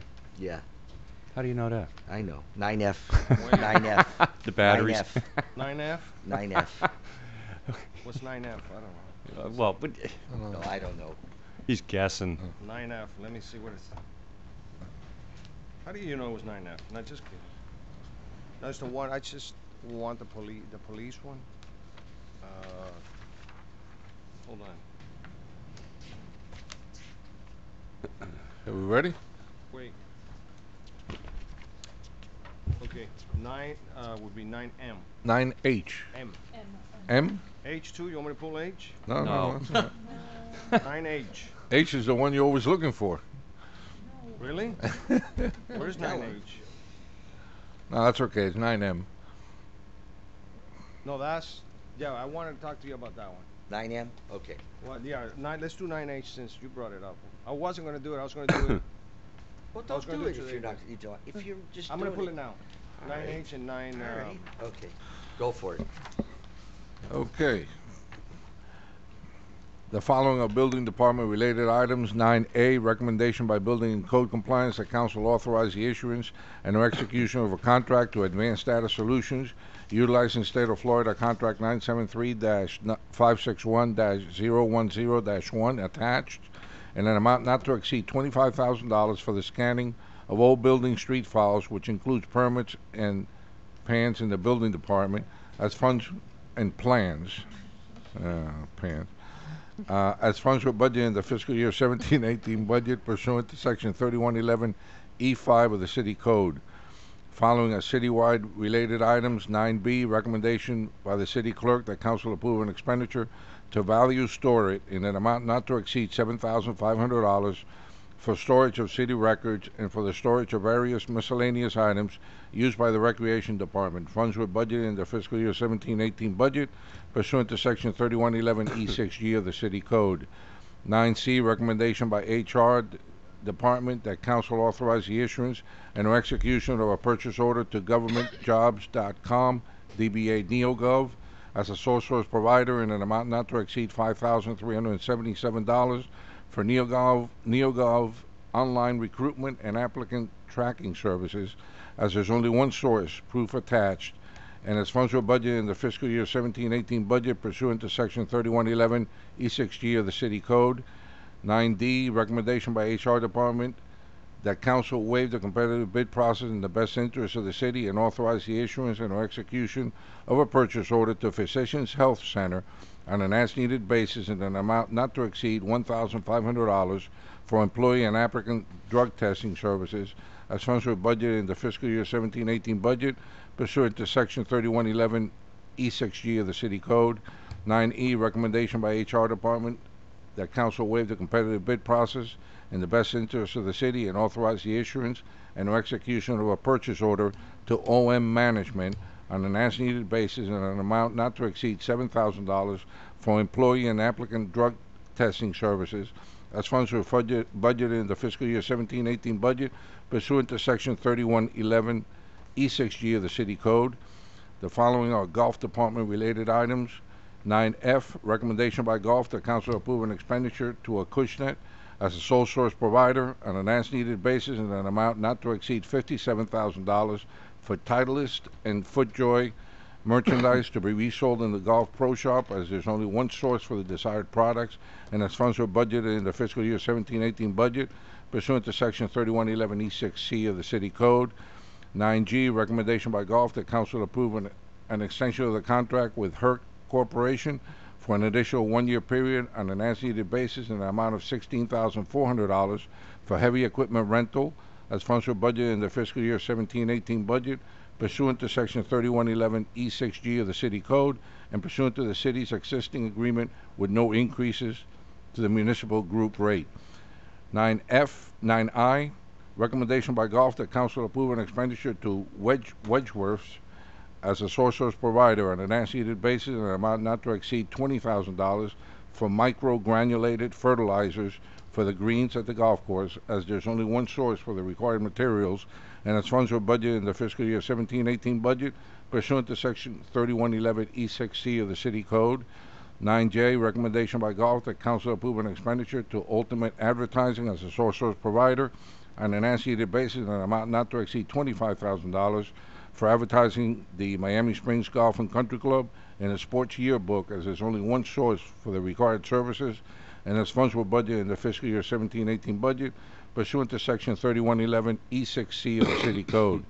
9K, recommendation by Golf that council approve an expenditure to Aeration Technology as a source provider on an as-needed basis in an amount not to exceed $20,000 for aeration services during the summer months, as there's only one source for the required services, and as funds were budgeted in the fiscal year 17-18 budget pursuant to Section 3111 E6C of the City Code. I know. The following are police department. No, items. 9L. Oh, I'm sorry. 9L. Recommendation by Golf and Council to authorize the issuance and/or execution of a purchase order to Thurgard Inc., utilizing a cooperative purchase with GSA under contract number GS07F0576T, attached in the amount not to exceed $22,700 for the integrated lighting prediction and warning system, as funds were budgeted in the fiscal year 17-18 budget pursuant to Section 31-11 E6 of the city's code. The following are police department related items. 9N, recommendation by police department that council approve an extension of the contract with USA Software Inc. for an additional one-year period in an amount of $19,641.04 for an annual software support and maintenance contract renewal for and 10 additional licenses in the amount of $47,322, as funds were approved in the fiscal year 17-18 budget pursuant to Section 31-11. All right, stop for a second. Stop. The last part of it, budget approved. Let's make a statement that all these items are budget approved per the thing. You don't have to read that. Just read the. Okay. And pursuant to the city's existing contract. That's right. 9.0. Recommendation by the police department that council approve an expenditure to CDW Government utilizing National IPA Technology Solutions, contract number 130733, and Florida MVP software contract 432-30000-NA SPO-16-ACS-SBAR in an amount of $18,635.76 for 10 Panasonic Toughbooks laptops for patrol, including cases and software, as these were budgeted in the fiscal year 17-18. The following are Public Works related items. 9P, recommendation by Public Works, the council authorize the issuance and/or execution of a contract with Roth Southeast, utilizing Miami-Dade County Public Schools under contract number ITB-15-57-HR, which is attached, in an amount not to exceed $5,950 for fire department AC compressor overhaul, as funds were approved in the budget. Okay. 9Q, recommendation by Public Works, the council approve an expenditure on an as-needed basis in an amount of $21,840, which is $210 per sweep, to South Florida Maintenance Services, Inc., the lowest responsible quote after obtaining 3 written quotes attached for street sweeping services for the downtown area of Miami Springs as funds were budgeted. 9R, recommendation by staff that council waive the competitive bid process in the best interest of the city because the store is conveniently located within the city limits for fast access and availability of miscellaneous hardware items, and approve an expenditure to Village Hardware on an as-needed basis in the amount of $15,000 for miscellaneous tools and hardware items needed for day-to-day operations and repairs as funds were budgeted. 9S, recommendation by Public Works, the council authorized the issuance and/or execution of a purchase order to Palmetto Ford Truck Sales, Inc., utilizing Miami-Dade County contract under number 8193-0/12, attached, in an amount not to exceed $23,594 for 2018 Ford F-150 Crew Cab pickup truck, as funds were budgeted. 9T, recommendation by Public Works, the council authorized the issuance and/or execution of a purchase order to Palmetto Ford Trucks, Inc., utilizing Miami-Dade County under contract number 8193-0/12, attached, in amount not to exceed $29,765 for a 2017 Ford Transit 250 mid-roof cargo van R2C, as funds were budgeted. That should help 9U, us with recommendation by annexation. Public Works that council approve an expenditure in amount not to exceed $11,550 to LC Painting Contractors, the lowest responsible quote after obtaining 3 written quotes attached for painting and stucco repairs to the exterior of the Golf and Country Club building, as funds were budgeted.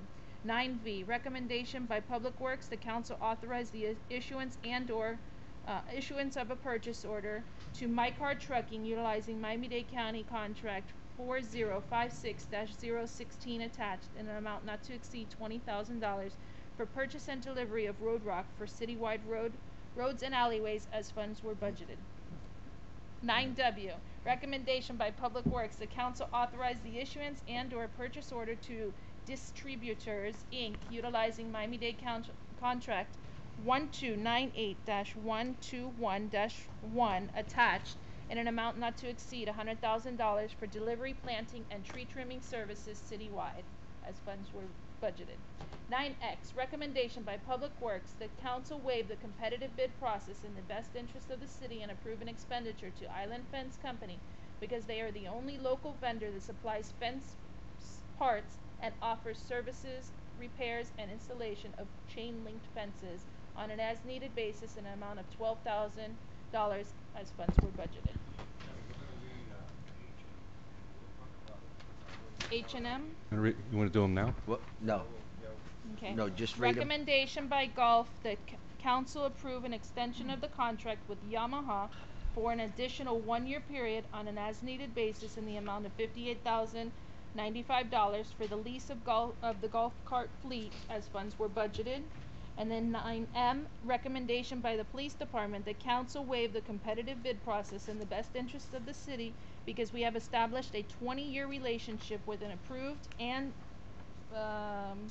approve an expenditure to Miami Lakes Veterinary Clinic not to exceed $7,000 for veterinary services for the two police canines as funds were approved.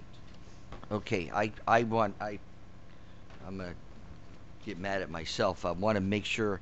I would like the motion to be voted on for all the items except for O. I want to talk about O. Wait, I'm wrong. W. If it's okay with council. W. Distributors? Distributors? No, about the trees. Isn't that W? Yeah. Yes, it is. I want to talk about W. The 100,000. The $100,000 Yeah. for distributors. I would like to hold that one. Okay. I want to pull it from the thing. Yeah. From the agenda, Through the chair, are we all right with H and M then? Yeah, everything's cool. Everything cool?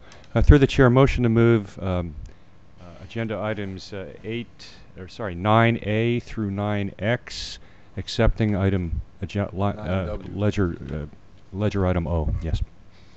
Call a vote. Vice Mayor Mitchell? Yes. Councilman Best? Aye. Councilwoman Zapata? Yes. Councilman Petrolano? Yes. Mayor Bing? Yes, I wanted to talk about W. This is the $100,000 that we put the In the surplus. budget Okay. for tree trimming. Right. I thought that we were putting that in as an earmark, not as because of the fact we have the meeting. I had the meeting with the Park and Parkway Board, and the different things. I want that money. I don't want it to be spent until we get full discussion on what we're going to do about our redoing the trees and everything. I thought that was earmarked. I didn't think it was going to be as far spent. And I don't want anything because. No, we have two separate budget items. One is $100,000 for contractual services, which is for just tree trimming. Right. And then we had a second budget allotment, which we are apparently holding for $50,000, which is routinely used for tree planting throughout the year. Well, so we got two separate numbers here. Where's the surplus at? Is that the surplus that we talked this about? No, this is coming from his budget for tree trimming. For tree right, trimming? this is completely different from what I'm talking about. Correct. Okay. That's Now completely it separate. says here that you have plantings. Well, that's because of the way the contract is written for Miami-Dade for this particular vendor. It covers all aspects. But will you be allocating? No, you only won't. Tree trimming, Okay, trimming and removal for for tree this trimming. 100,000. Okay. It has nothing to do with planting. Plantings right now till Correct. we come up with the joint meeting with the Park and Parkways, Correct. which I would hopefully you be part of, and so we'll get that together and go Correct. for it. That's Okay. why the 50,000 hasn't come to you guys yet. Okay. Because we haven't made any decisions. All right. Motion to move 9W. You pulled it, right? No. Oh, yeah, no, he- no.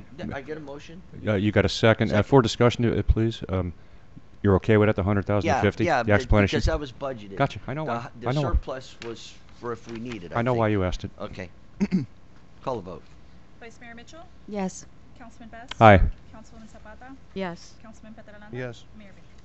Yes. Okay. We go to 11A, first reading of an ordinance. Oh, we're missing 10A. Oh, I'm sorry. A resolution 10A. Yeah. I'm sorry. I passed over that. During the September 25th, 2017 council meeting, the council received a presentation from Hayes Incorporated on their recommendations for a rate increase for stormwater fees. As you are aware, stormwater rates have not been increased since fiscal year 1993. See attached resolution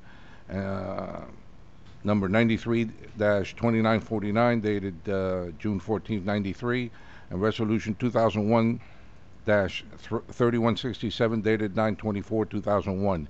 The Hazen report presented three rate proposals: $9.30, $8.50, and $8.20, found on pages 16 and 17 of the report. At that time, staff recommended the $8.50 option will provide the funding for capital project for public works, as identified in the report on page 12, as well as providing a surplus for future projects.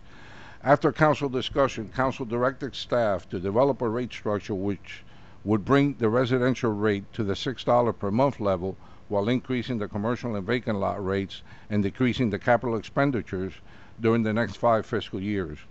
Staff has prepared the attached two proposals, pages 1 and 2, show that by reducing capital expenditures from $945,000 to $665,000, the residential rate would need to be $6.15 per month, while commercial would go to $59.20 and vacant to $18.62. Pages 3 and 4 show that with all capital expenditures of $945,000 included, the residential rate would need to be $7.07 per month, while commercial will go to $59.20 and vacant to $18.62. Additionally, neither of these options will provide a surplus after 5 fiscal years. We can revisit the rate structure after the fiscal year 21-22 to determine if a change is required. Based on this, staff recommends that we increase the fees for all 3 categories effective November 1st, 2017 as follows. Category 1 residential will go from $3.67 per unit per month to $6.15 per unit per month. Category 2 commercial will go from $29.60 per acre to $59.20 per acre. And Category 3 vacant land will go from $9.31 per acre to $18.62 per acre. The residential increase amounts to $29.76 per year. Categories 1 and 3 have not been increased, as I mentioned, since 1993, while Category 2 was increased by 20 cents in 2001. If Council approves this, we have also attached a resolution with the new rates. Do I hear a motion? Through the chair, I'd like to thank the administration for its scrutiny on these numbers, as we discussed at the last meeting. And you got a motion, Mayor. I'll second it. Call the vote. Vice Mayor Mitchell? Yes. Councilman Best? Aye. Councilwoman Zapata? Yes. Councilman Petraranda? Yes. Mayor Vega? No. All right. We're going to first reading of an ordinance.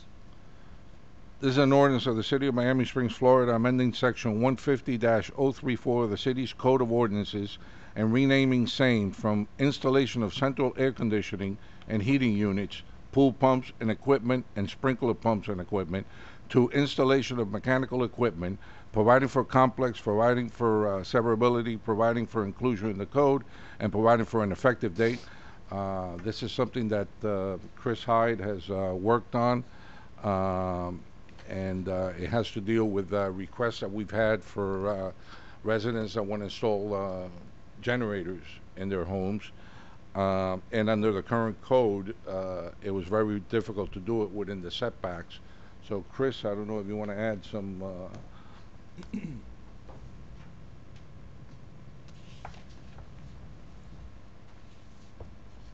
Mr. Mayor, Council. Yeah, we have several issues with this. And one thing was that we put a very specific list of mechanical equipment in the code, and there was no and related or similar equipment. So as new things came along, such as generators that weren't anticipated, they simply weren't addressed. We really didn't have setback for that. So we wanted to just broaden that out to mechanical equipment, add generators, add fuel tanks, and similar equipment. So if something comes along in the future that we didn't anticipate, we have those setbacks established.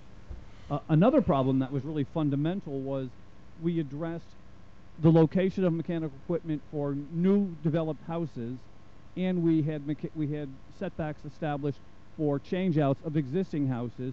We had no setback requirements if you had an existing house and wanted to add equipment. It wasn't addressed at all. So we added that so that it's just your change out will remain the same if you have it in a location that is no longer allowed, and you just simply want to change it out because your electrical panel is there, all your piping and all of your mechanicals are there. You can continue to do that. The other problem was we had very, very restrictive setback requirements. 10% of the lot width, which almost no one could locate their mechanical equipment in the side yard, which is where most people want to put it, and frankly where many people in the city already have it, and where most cities do allow it.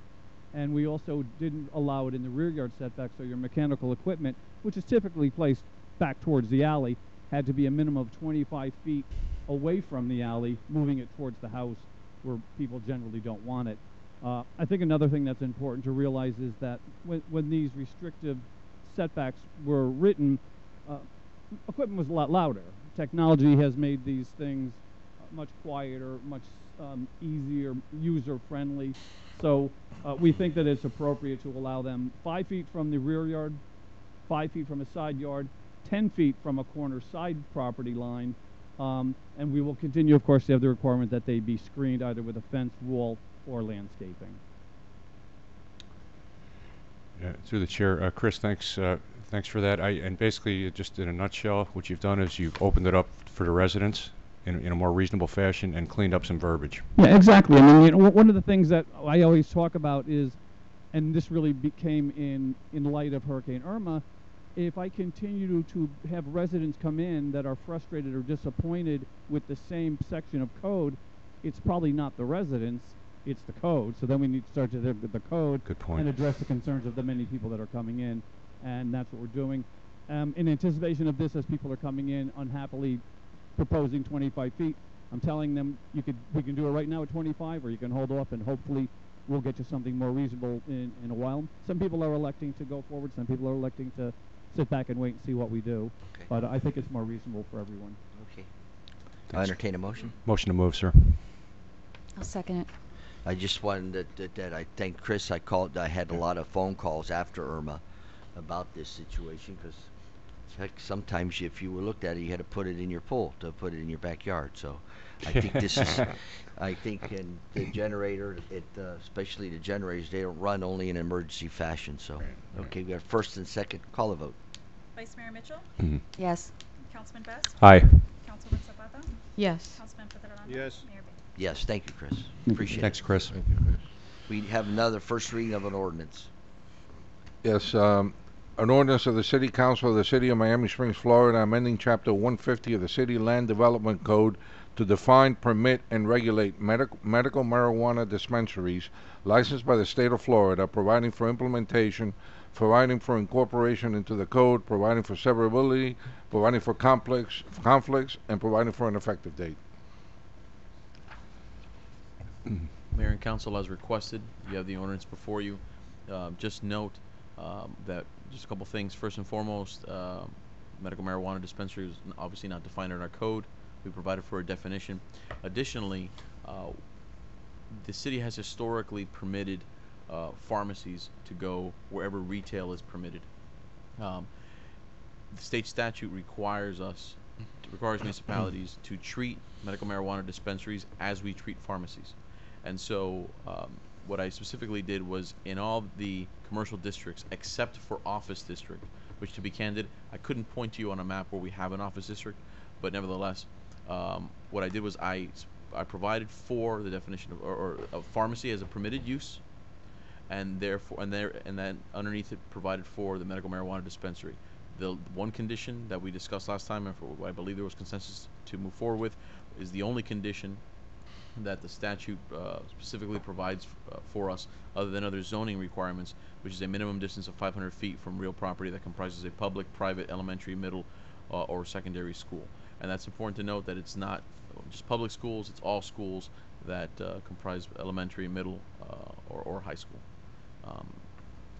Otherwise, it's permitted in all the business districts of the city, except for office. Why not in office? The nature of the uses that were in there were geared towards professional uses. Okay. And that's what was provided for. If the desire is to put them in all the office district, in all the business districts, I certainly can. But it seems that the office district, which again I can't really tell you which property is zoned office. We know the corridors. We know Central Business District, Neighborhood, 36th Street, Airport, Abraham Track. So I'd have to look and see which properties to this point are still zoned office, to the extent that any are. But it seemed to be that the nature of the uses in office were more professional office related. Now, as far as being from a school or the places that you said, I don't know, what 90% of the bars and establishments that serve liquor or alcohol are all within 500 feet of schools throughout this city, and they get that opportunity through variance. Is this restricting the fact that they can't come up for variance? In other words, like I hate to say names, the different bars, like the Hurricane, let's say, that we used to be here. You know, they're within 500 feet of a school. golf course. It was in 500 feet of a church. In other words, they have their opportunity to serve liquor and alcohol through variance. Is this going to restrict? Is this going to have a problem with people coming up to say, well, they want to put a pharmacy in here? I mean, a cannabis pharmacy in the city. Can they come up for variance?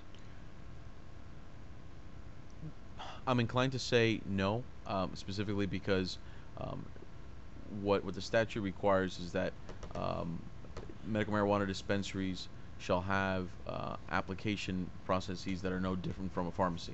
So effectively, pharmacies will have to come in for a certificate of use, perhaps a site plan approval, and get their occupational license, but they wouldn't be required to come in for any sort of variance in their location. By right, because they're permitted in a district by right. So effectively, we're telling medical marijuana dispensaries, you're permitted by right with this exception. And so I have not seen an example of an ordinance, and I've looked at a few of them, where they make those sort of procedural requirements. Well, I have seen municipalities make a distinction between sizes of pharmacy.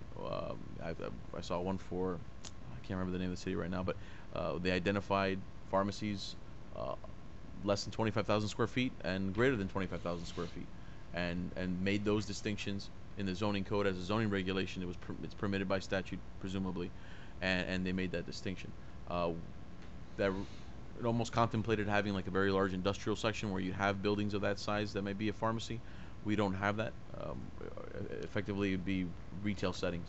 My thought process is that since the state statute says it as a pharmacy, and you're like making you're making this in a different, you're putting this in kind of a different category, because of what we call a normal pharmacy doesn't need this doesn't have the provision. I'm just looking out to see if there's any kind of stipulation where somebody comes in and says, well, the state says it's a pharmacy, but now you're restricting me because of the 500 feet from a school. I mean, I think what you're talking about is a policy discussion for the council to have.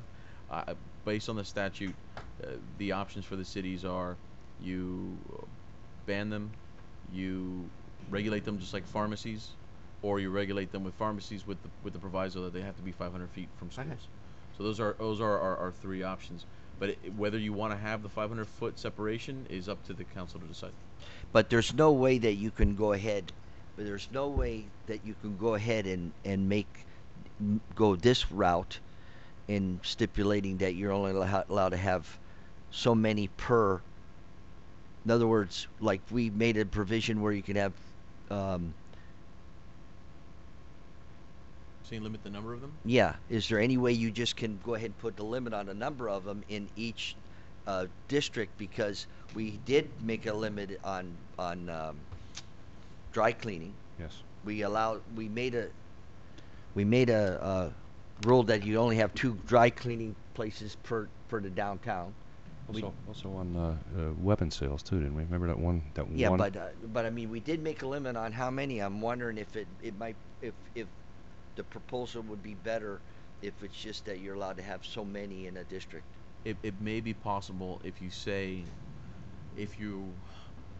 again, you have to regulate them like pharmacies. And so if you regulate pharmacies by saying that within a particular area you can only have X number of pharmacies, right, it might carry over as a zoning regulation to medical marijuana dispensaries. Yeah.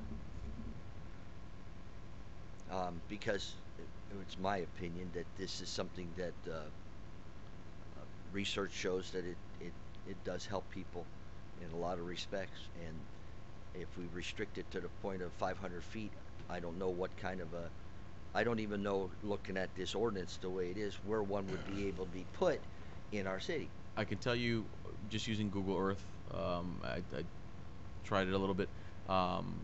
You'd with a 500-foot separation, you're excluding almost the entire Central Business District, which is Westwood Drive. Yeah.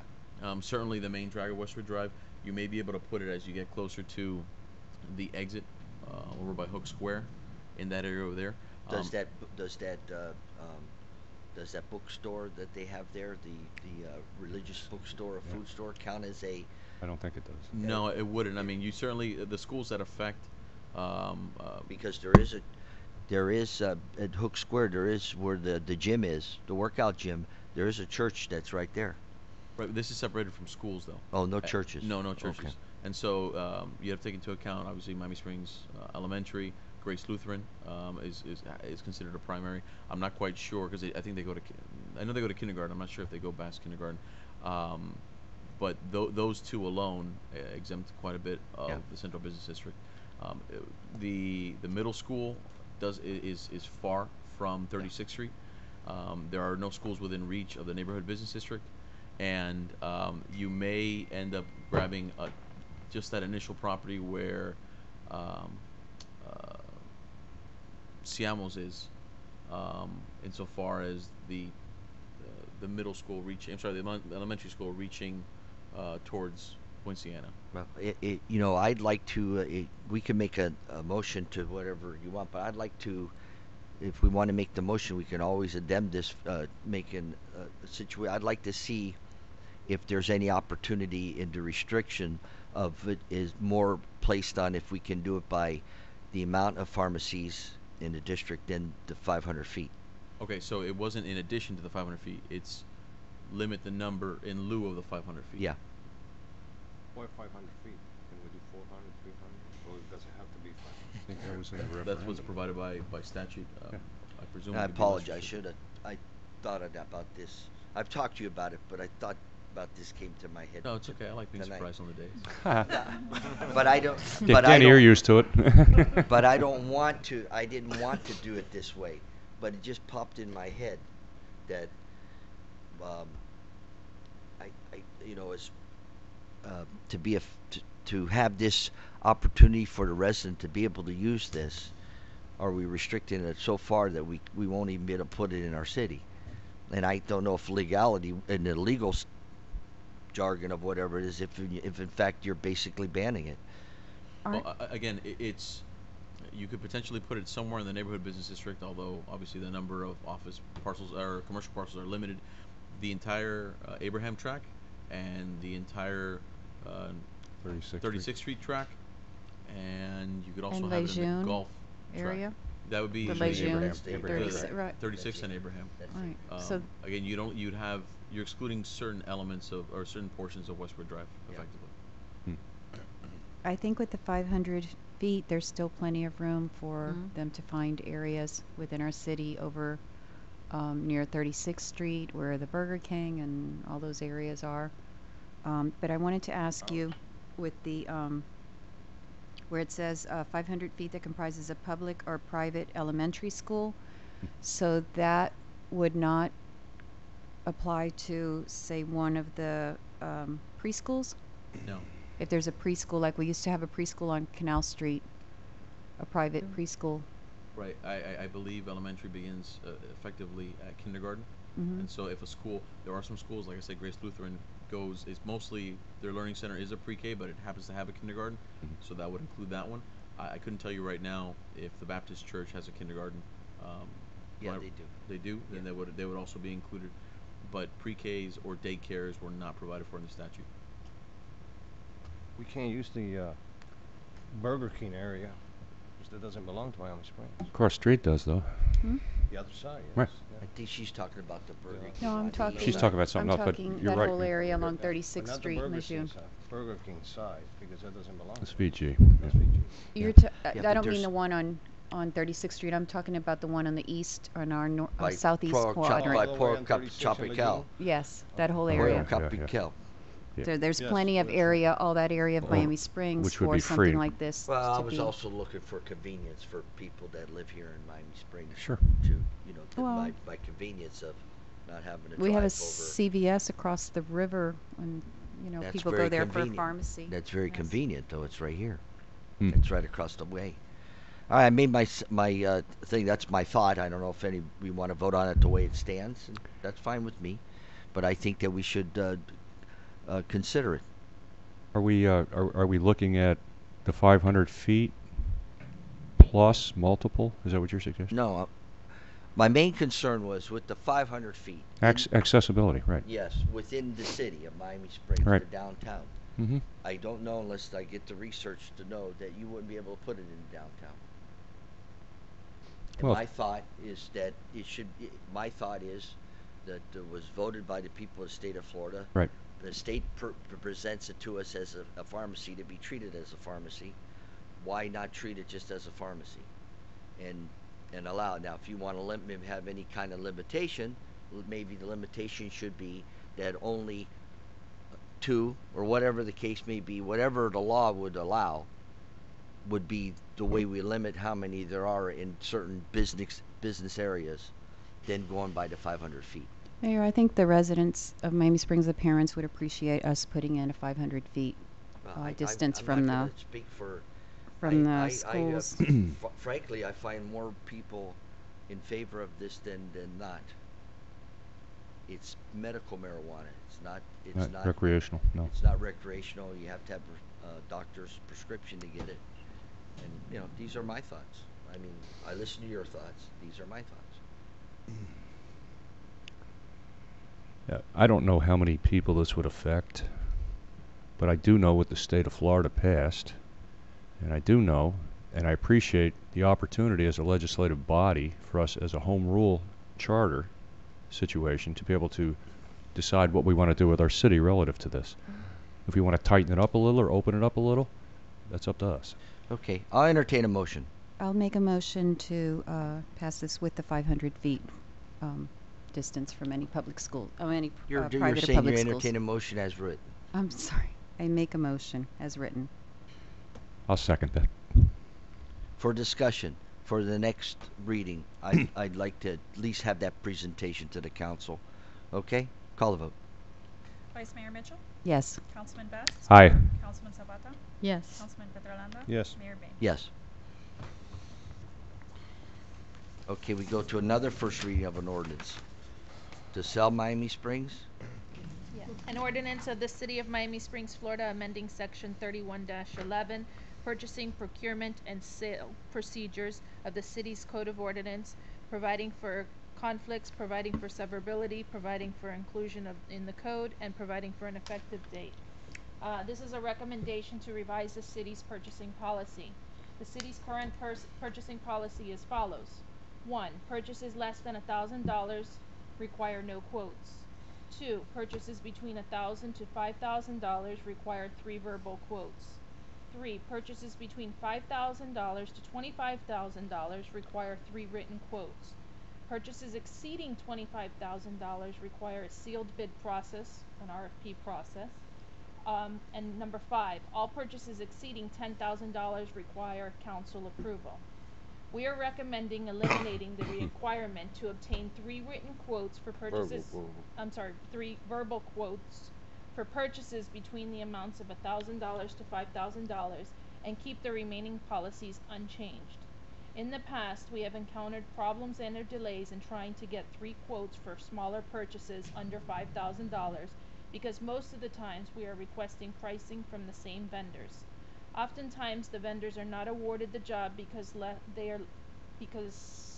job becomes less inclined to provide quotes for us for future purchases.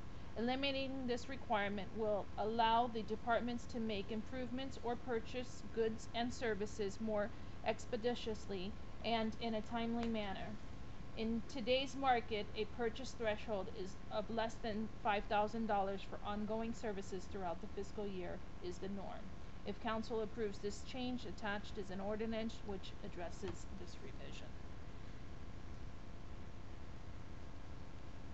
Any discussion on it? This seems reasonable for me, simply because it allows for expeditious activity on the part of the city, and I will make a motion that we move it. Second. For discussion, I would just like to see, as this is implemented, I would like this to be part of the situation, that we go ahead and monitor what kind of a difference it'll be in spending from last year, as you did it last year, and going forward this year, how it is as far as how much, if it's cost saving, how much more it is, so that maybe in a year's time after you do it, if it might not be appropriate to allow this to happen. But right now, I think it's appropriate. But I think then there's got to be a study or just keep an eye on, so we know that at the end of this fiscal year versus last fiscal year, what the money was. You understand? So you can come back to us at the end and say, well, we actually saved money doing it this way, or it might be something that was too much money and maybe we have to go back. I still think with the departments having still to maintain a budget, I think they're still going to be reasonable and That's fine. obtain quotes or obtain, I understand, but I think that piggyback opportunities. So I think that yes. should be part of the program. Yes. Should that be in the ordinance? Well, my motion would No. would stand with that specificity. I like that. That the surveillance issue be attached. You can, Dan. You I can throw it. You could word it. it. It would go in the ordinance, but in an implementation paragraph, so it's not codified. Right. As long as it exists, Right. I'm fine with it, and my motion will stay with that. Mayor, I have a question. Sure. William, are you looking at this as a cost-saving measure, or it's just a convenience? It's both. It's mostly time. It's going to save. I know Tom's got to deal with this on a daily basis, and when you do small jobs like fencing and all that, and you have to go out and get 3 quotes. A lot of the people don't even quote anymore because they know what you're up to, and they never get the job, so they don't provide you a quote. So it's a lot of time consuming for his staff. Okay. First and second, call a vote. Vice Mayor Mitchell? Yes. Councilman Bass? Aye. Councilwoman Zapata? Yes. Councilman Petrolanda? Yes. Mayor Bay? Yes. 10D. This is a resolution of the City Council of the City of Miami Springs for providing for the 4th budget amendment to the fiscal year 16-17 budget by increasing the general fund budget to record fuel tank repairs at Public Works, as well as funding for a quiet zone study, providing for intent specifying compliance with budgetary processes and procedures, providing for implementation, and providing for an effective date. This is basically a housekeeping matter to close out the 16-17 fiscal year. A motion, anybody? On the advice of the administration, motion to move. Second. Further discussion?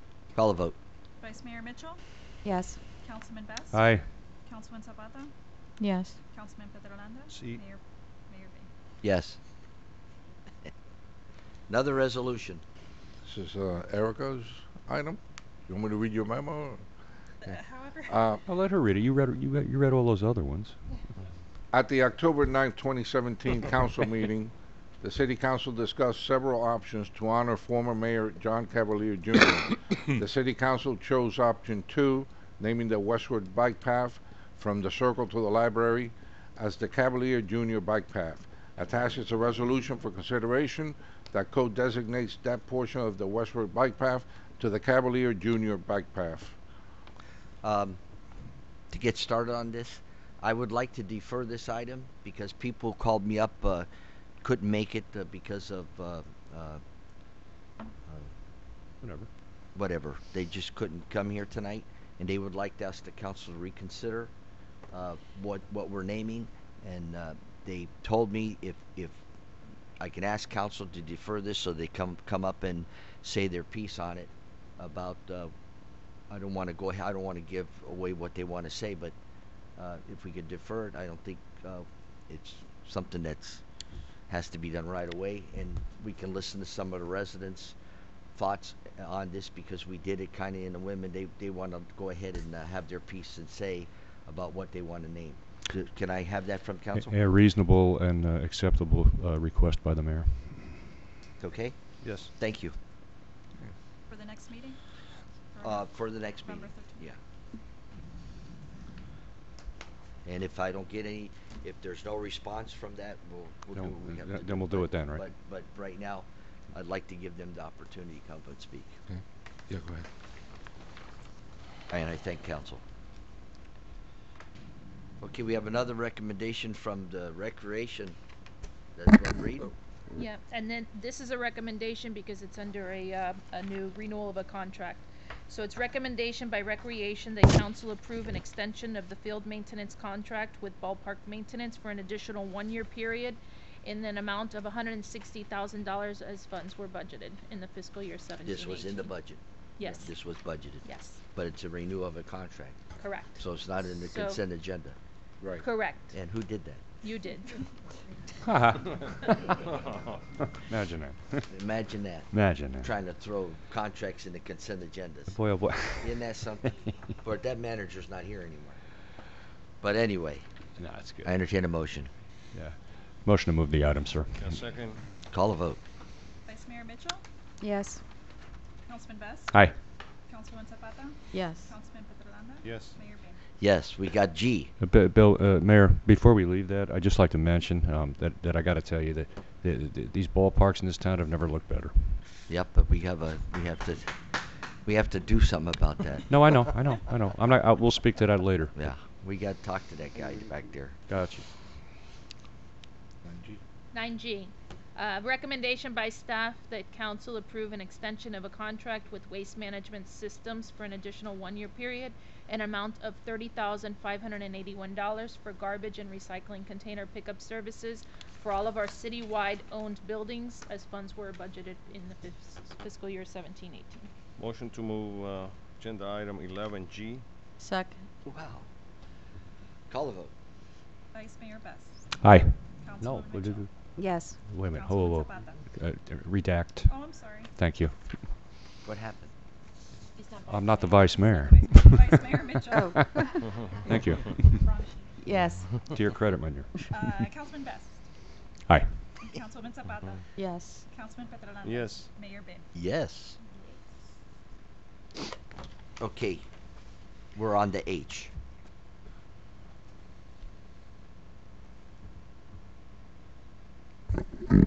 H. 11H.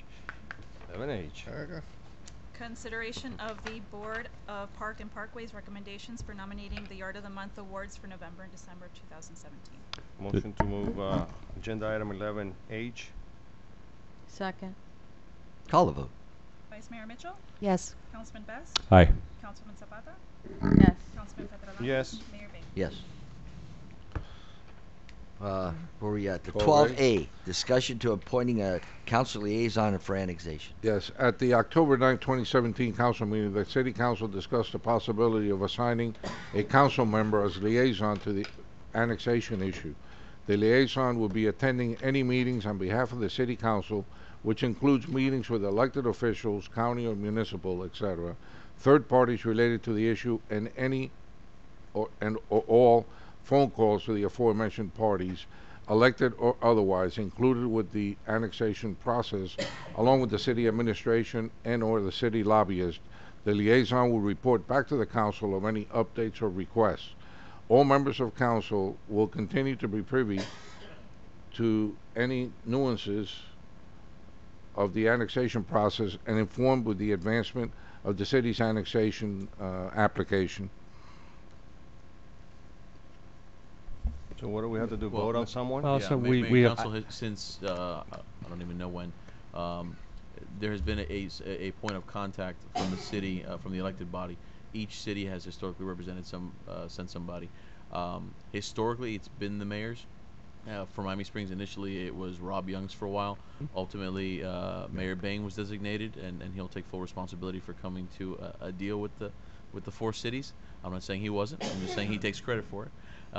Mayor Garcia then was designated, and at the beginning, when do we have that meeting? At the beginning of this year, there was a meeting of the 4 mayors, and the mayor did participate. But as of right now, there technically is not a designated individual, and we wanted to bring that to you in light of the fact that this is moving forward. I don't know if this is going to require a vote, but as far as I'm concerned, I think the mayor is the rightful representative in this, and if he's up to it, I'm all for it. Well, I did have the meeting with Commissioner Sosa Right. about the issue that happened, and we got that all straightened out on last Tuesday, was it? I went? Last Tuesday, and she's on board, and she has full support of Miami Springs, so. Well, I think the important thing too here is to put somebody in this post that's going to go to these sessions, and that has some some history of the situation relative to be able to speak to it intelligently. And I appreciate think that. the mayor is probably the person on this body. I make a motion to appoint the mayor. I'll second as the for council. discussion. I think we should also have a backup, and I think that person maybe should be Bob, who's been here since day one, in case you can't make it. Wait, I'm gonna die or something? What? Well, no, man, you work really hard. I went to the doctor. I got a good heart. Went to the Everything's fine. doctor. I Listen to didn't this. say in case you died. I said in case you can't make Hold it. on. Wow. If the body would have me for that, I would be happy to do it behind the mayor. Yes. Of course. Okay, if that's what you may, is I that make a, that motion. okay? So the motion should be the mayor, and then Bob will be my backup. Yes. Somebody say so move. I make that So move. Okay, call the vote. Vice Mayor Mitchell? Yes. Councilman Best? Question for the attorney: am I allowed to vote on this? Being my right. Aye. Councilwoman Zapata? Yes. Councilman Petalano? Yes. Mayor Bain? Yes. Unless you're aware of some large pecuniary gain coming to you all of a sudden. Okay, this is the workshop. Am not, sir. The workshop meeting with the Board of Parks and Parkways. They got Tuesday, November 14th, Monday, November 20th, Tuesday, November 21st. Are they going to meet any time before one of these? Are they? I think they're going a weekly thing, aren't they? Or No, they're going to keep the same schedule. Oh, okay. Yeah, they just offered these dates Okay. to meet with council. Okay, when's the next council meeting? The 13th. November 13th. 13th. So So it would be the day after, yeah. November 14th, or the week, I guess that would be, is that Thanksgiving week? Is that the Tuesday before Thanksgiving? I think so. It's a That's a Monday before and Thanksgiving. Tuesday. And Monday and before. Tuesday. That's- I think those I are th- the dates that came up on their. Should we leave this for January? No. No, We no, gotta no. get Let's get going it. on No, it. let's No, get it. Let's no. get it done. Yeah. Not Yeah. right before Thanksgiving, maybe. No, I think the 14th. The I agree 14th, with the I would 14th. be. I would agree. I would Get agree. it done. Get her done. 14th. Does that go with everybody? 14th. November 14th. No, At, hold on. Let me see. at 7 o'clock. Yes. No 6 Mm. o'clock. Nah, that's 6 o'clock. You agree with that? I think it's the first you agree with me tonight. Who, Nuri? No, she agrees with it. Come on. No, she's been a little bit off Yeah, my well, table she- tonight. That's okay. It's life as Yeah. it is. You know? Hey, she's still here. Look what time it is. Oh yeah, maybe I'm okay. Yeah, usually she There you walks go. out. She never does that, by the way. Oh shucks. All right, city attorney, anything from you? Actually, yes, Mayor, I do. As you all know, the city was served with a lawsuit with regards to annexation. It is substantially similar, if not identical, to the same lawsuit that was served against the city in 2012, which was dismissed by the court as being premature. I was asked by a quote by Mr. Karen Salas, and I did lament about the fact that this escalated to the courts, and we weren't able to engage in meaningful dialogue with the folks out in the business area. However, to that point, we do need to. The city does need representation.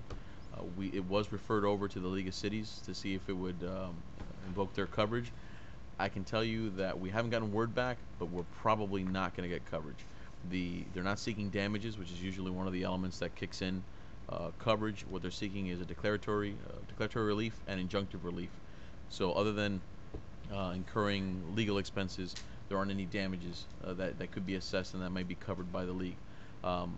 So the last time this was levied against the city paid for it, the city defended it, and had to pay and incur those legal expenses. If this the council is so inclined, we're capable of handling it. We don't have a retainer ready for it because we were hoping the league would cover it, but we'll do it under the same terms and conditions as the construction stuff that we just did about a month or a month and a half ago. But response is due relatively quickly, and without divulging too much, we'll eventually have a shade session. We'll be responding, seeking to dismiss it on the similar grounds as before. Do you need a decision tonight? Yes, sir, because I think our response is due within the next couple of days. Okay, you need a motion to do this? Please. I need a motion so that we have our Could I ducks just, in a row. through the chair, could I just speak to the attorney on this for a second before we do? Are you reasonably confident that your firm is capable of handling this? No problem. Motion to move. Second it. Second. Any further discussion? Call a vote. Vice Mayor Mitchell? Yes. Councilman Best? Aye. Councilwoman Zapata? Yes. Councilman Pedernales? Yes. Mayor Bing? Yes. Anything else? Just the next steps is we'll be filing an appearance. We'll probably ask for an extension of time to respond, and then at some point in the near future we'll call a shade session and brief you with the goings on. Okay. Decent. Anything else? That's it. Happy Halloween. Same to you. Nice costume. He wore a lawyer's costume tonight. I think, let's see, today's first is... We have city manager. Yeah. Oh, city manager. Let us know everything what's going on in the city. Oh, boy. Well, let me, now that Tom is here, I'd just like Tom to come up and give you a brief update on how we're doing with debris collection citywide and some of the pitfalls he's encountered and that we're working on. But the latest numbers he just gave me, we're close to 100,000 cubic yards of debris. Contractor had originally estimated about 125,000, so we're almost there. And they had told us from the beginning that they're looking at being done by the week of November 9th. So hopefully it'll be before that. To say all of that, why does he have to come up and talk? He took everything. No, to say. because I want him to give you an update on. Go ahead. Tom. Other things. Go ahead. No, we're about 90% through with the street debris cleanup. We have a few pockets that we're working on. We're probably 70% through citywide with the alleys. One of the biggest drawbacks that we had was the type of debris that we're pulling out, what can be allowed, what's not allowed, those types of things. It was convenient for a short while for where we're taking the debris. We've had a lot of setbacks with traffic and logistics and stuff, and now there's a major road project, so that slowed things down a little bit for us. We had a few little setbacks over the weekend, which we addressed yesterday and again this morning. You know, we're moving forward, and like I said, we're trying to keep our commitment. One of the things that comes up at our office daily, we're not on a regular schedule yet because of the type of debris that we're pulling out is still classified and considered hurricane debris. I don't want to send this debris to our normal dump site because we'll incur expenses that are not reimbursable. So we're still taking everything out to the FEMA site. We've been going in to make attempts to do our regular routes, but with the Halloween coming up and stuff, we're kind of flipping around a little bit because I'm trying to get all the streets cleaned and make the sidewalks safe and get you know, at least the areas that are more visible picked up first. And you know, we only have so many trucks, so little time, and you know, we're trying to get the cooperation of everybody so that we can move freely. Good. Thank you. You're doing good. Thank you. You're doing good. Thank you, Tom. You're doing a very Tom, good before job. you leave the well, just if I might ask, is there anything that you would, and I know you've come out with this and made these statements before relative to what people should be putting out and shouldn't be, where they should be putting it. Any message to us to pass to the citizenry? Right now, since we got the majority of the city cleared, we've already put all the garbage containers that were relocated back in the alleys. We did ask for our Gazette liaison to start putting in there that people need to start utilizing their alleys again, so that we can keep the streets clean. We still do have a lot of properties that haven't started moving debris. I do see there's still quite a bit on private property that hasn't come out yet, but we're asking those folks now too to start using the alleys again, and then we'll eventually get it all. The contractor has already made 2 sweeps through the city with their loaders. We have the Bobcat equipment, like I said, trying to finish up the alleys, and we're coming in behind them as well. So we're still going to have debris, but not to the volumes that we've had, and we're moving a little bit more quickly now. Thank you for your service, sir. Thank you. Anything else from them? We got some activities that. I have a few monthly updates. 10:25 is the monthly visit from the school board member Susie Castillo's office here at Council Chambers at 9 a.m. On the 27th is the Halloween Spooktacular Costume Contest at the Rec Gym at 7 p.m. On the 28th is the first annual Jack-o'-lantern festival, which was brought to the businesses and to the residents, and that'll be on the first two blocks of Westwood Drive from the Circle. Tell them it's full. At 5:30. And I'm glad to say that the two blocks that we had anticipated, we were hoping to get a 10 by 10 tent to fill each of the two blocks, and the ladies were very successful in filling Sold the two blocks. Nice. So Nice. both blocks. Nice. So Excellent. I hope that it does have a nice turnout for both the promoting the businesses and a nice event for the residents. Also on the 28th is the Halloween extravaganza. I guess there's going to be something at the Country Club at 8 p.m. On the November 4th is the Sebastian Strong 5K. It's the first annual child cancer awareness walk or run. It'll begin at the Curtis Mansion. Enrollment already opened up for that, and that's at 7 a.m. On 11/11 is the Veterans Day at the War Memorial at 10 a.m. And then again, continue to visit the farmers market on Curtis from 10 to 3, and the pumpkin patch on Curtis Parkway from 10 to 8. When is the thing at Westward Drive again? What date is that? The jack-o'-lantern Yeah. one is on Saturday the 28th. This Saturday. And then the rec center is doing their costume contest the Friday. Okay. So.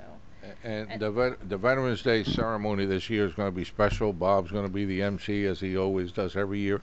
But this year we're unveiling a new plaque at the War Memorial for PFC Carter, Right. who's a Medal of Honor winner. Right. So that's going to be done at this year's event. Is that at 10 in the morning? Yeah, 10 a.m. in the morning. When is that, on a Saturday or what? That's on a Saturday, November Saturday, 11th. 11th? Yeah, it Okay. happens to fall on a Saturday this year. Yeah, 'cause it's Is that the, neat? it's the day of. I mean, it's Cool. it's one of those days. Yeah, I You agree. gonna be there? No. Of course I'm going to be there, sir. Anything else? Then I also wanted to You mention. want to be his backup for the? For that, I'll you be want to here. do that for? Yeah, Nominate because the mayor. Jaime don't think like about him like that, huh? Thanks a lot, Jaime. Thanks a lot. Thank you, Councilman. I'm always looking out for you, sir. Yo, I see that. You're looking for me in 10 foot under. I think Miss Mitchell's first this time, or were you first last time? Well, one more thing, if I may. I just wanted to mention that on the dais, you guys each have a copy of this. This is going to go out to every resident. Nice. And basically, we're trying to promote the different avenues on how to connect with the city, so that we can try to continue Be to get the transparent, word, more transparent. get the word out to residents Good. and businesses and homeowners. So Good, that's fantastic. that's it.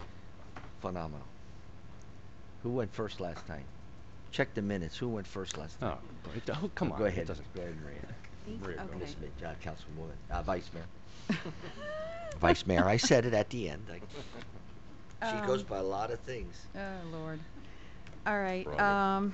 One of the things is I wanted to ask the council, well, let's start first with, we had at the public forum, Mr. Mena spoke about the fields, about not having access to some of the fields, and I actually spoke with him on the phone this week about that to get more information as to exactly, what his concern is and stuff. And I wanted to find out,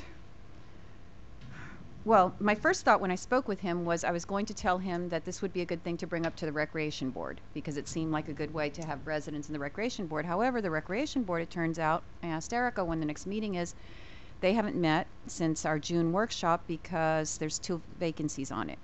So I'd like to ask the council to please appoint people to the Recreation Board, because I think that that is a really good resource for us to handle these kinds of issues when residents are bringing up concerns, and try to, the advisory boards can make recommendations then to us to council, and we can handle that. But in lieu of that, I would like to ask the city manager, the staff, to please look into his concern and find out. I know in the past, years ago, the public school fields were available for residents to use, and evidently that's no longer possible. Well, he told you what happened. Mhm. The high school shut them out. They were they were using the high school, and they shut them out. The, the, the, the thing to present right now is that we go ahead and allow Omar and staff that Omar's here tonight. We allow Omar and staff to come up with something for next council meeting and see what kind of, if there's any kind of, huh?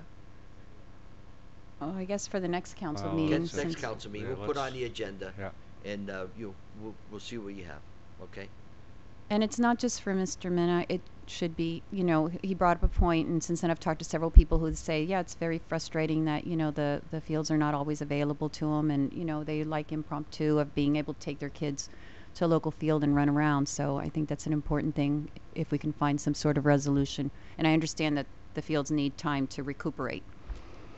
The other thing is at some of the past meetings when we've had kind of a, I guess, a contentious issue or something that has brought up a lot of the community, when we allow public speaking, I've heard from some members that they come up and they're going to sign up, but then they see the number of people that are listed, and because they can't get an idea of how long it would be before they speak, they just leave. Yeah. So I would like to suggest that we consider Who's limiting. When is that? Nobody's ever left since I've been sitting here. All the people that stay here speak.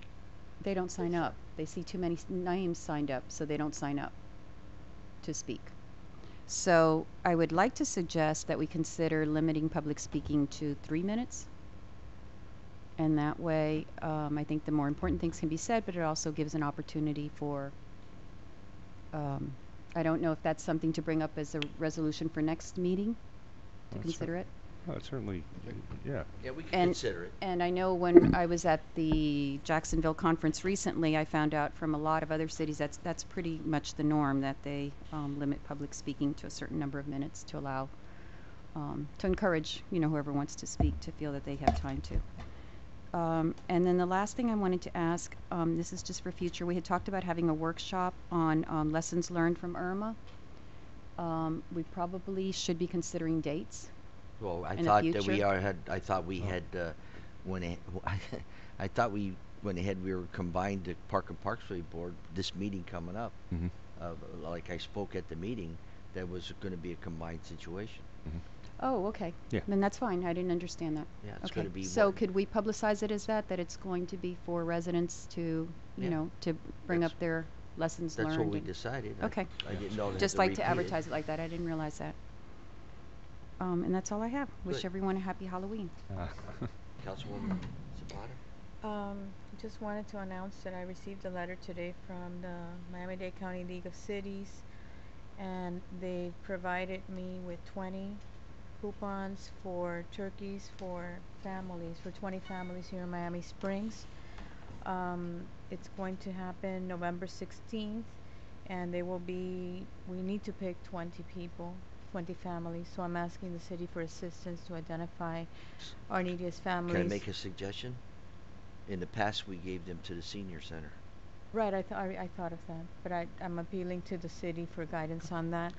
I'm more than happy to go to the senior center. I love going there and speaking to them, or whatever. I take guidance from the city on this. It will award them a turkey and non-perishable food items, and then they will have to go to the Doral Central Park on November 16th at 9:30 in the morning. So we're going to award the seniors, and maybe we can also Well, usually like arrange transportation that's to what we take them there.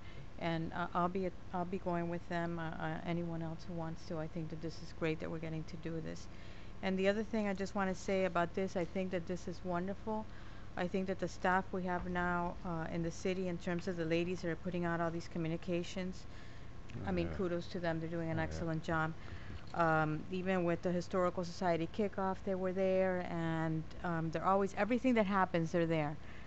And communicating with the residents and videotaping the residents and making them feel important. I think that that's a good thing. I do want to add that I've had like 3 different people call me to ask about remember how we used to have at the community center, we used to have a board where people could post if they were selling something. And we don't do that anymore. We only have it on the website.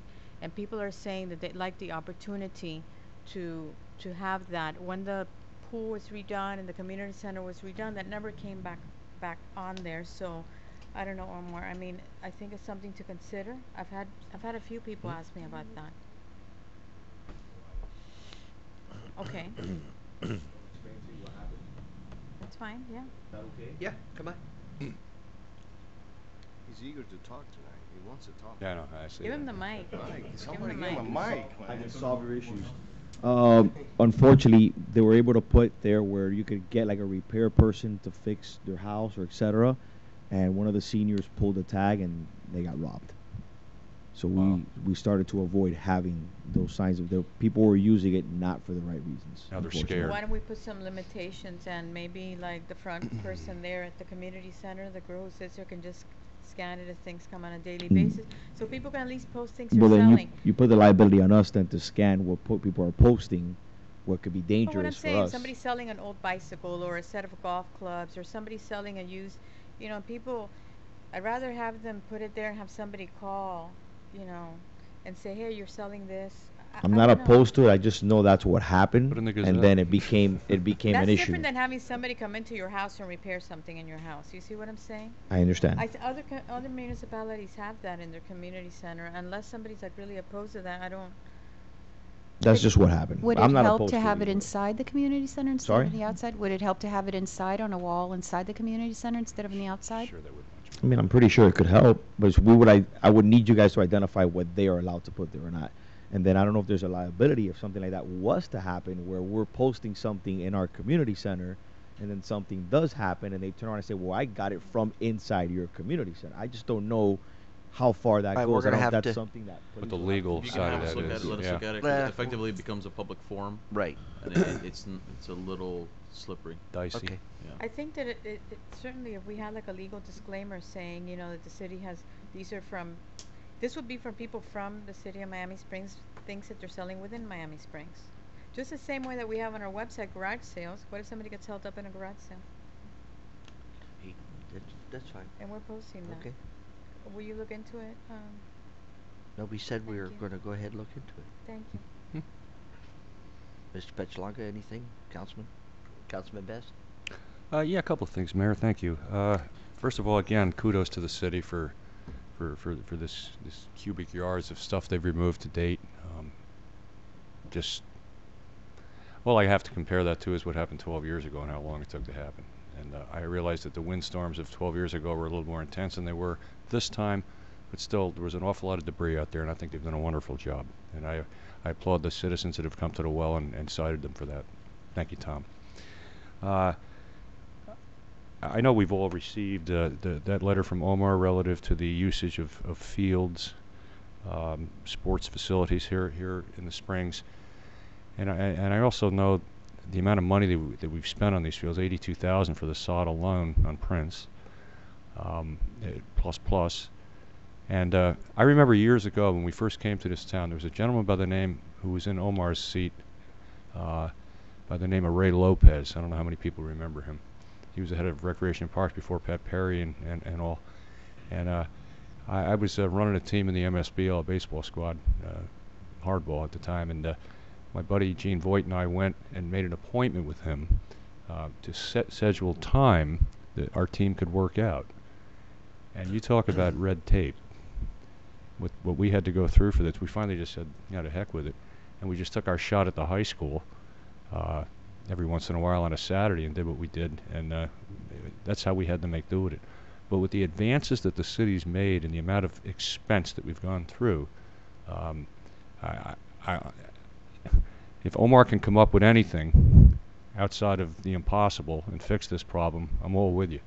But we got there's swales. We got a quick solution. Just turf the field. Yeah, turf the field. Well, I know. That's what I read in his memo. He pointed that out. That was the last line of the memo, actually. But you're talking mega bucks, Mr. Manager. We've already spent $82,000 on sod. I mean, and that's just one field. But they look the best they have ever, in my opinion. And you got between Quail and Dove there. There's a lot of open space where people could go and do this. I do see a lot of residents out there in that area that I just mentioned, which runs from all the way from Lenape all the way up to Ludlam, right? Wide open. And Dove as well. Thank you, sir. So that's as I just mentioned, dicey. You know how you can legislate that. So I applaud you for making a stand on that relative to what we've done for the citizens, and there's got to be an answer to it. But I think to offer alternatives would really be the thing, rather than utilizing fields that are in place already for the programs. And I'd like to thank members up here tonight for an excellent meeting, in my view. I have immensely enjoyed this tonight. I think we have hashed out the issues in a professional fashion, and I thank the four of you for that and my participation in it with you. And finally, for all the citizens in this town, of course, we have Halloween coming up. Please be safe. If you got kids or grandchildren or nieces or nephews that are going out trick-or-treating and stuff, just take an extra moment to ensure their safety, and we'll certainly all be praying that everything is gonna turn out okay in town, and aside from that, happy Halloween. Thank you, Bob. Councilman, I also wanted to mention that we also have 2 middle schools. We have we have 1 middle school and 2 elementary schools. Can they use those fields? Just a thought. Those fields are open, correct? Well, I know years and years ago, with the public schools, there was like an agreement that the after hours that those fields were available. But since then, I think something's changed, and that may no longer be the case. So that might be something, Omar, that you could look into for the next, to find out if those fields are supposed to be available to the residents. Because you're talking about the weekends. I think was what I heard. The weekend, there's no after-school programs going on or anything. I see at the high school because they have football games and practices. Springview's got a massive field. That's what I'm saying. I Absolutely. think they lock it now, but they used to not. So I'm not sure what It's locked now? Springview locks it. The middle Yes. school's open, the high school's open. Yeah. Both of them are ready. Yeah, Springview used to be able to just walk on. You see people throwing frisbees and stuff out there. Yeah. I want to wish everybody happy Halloween, and this meeting's adjourned.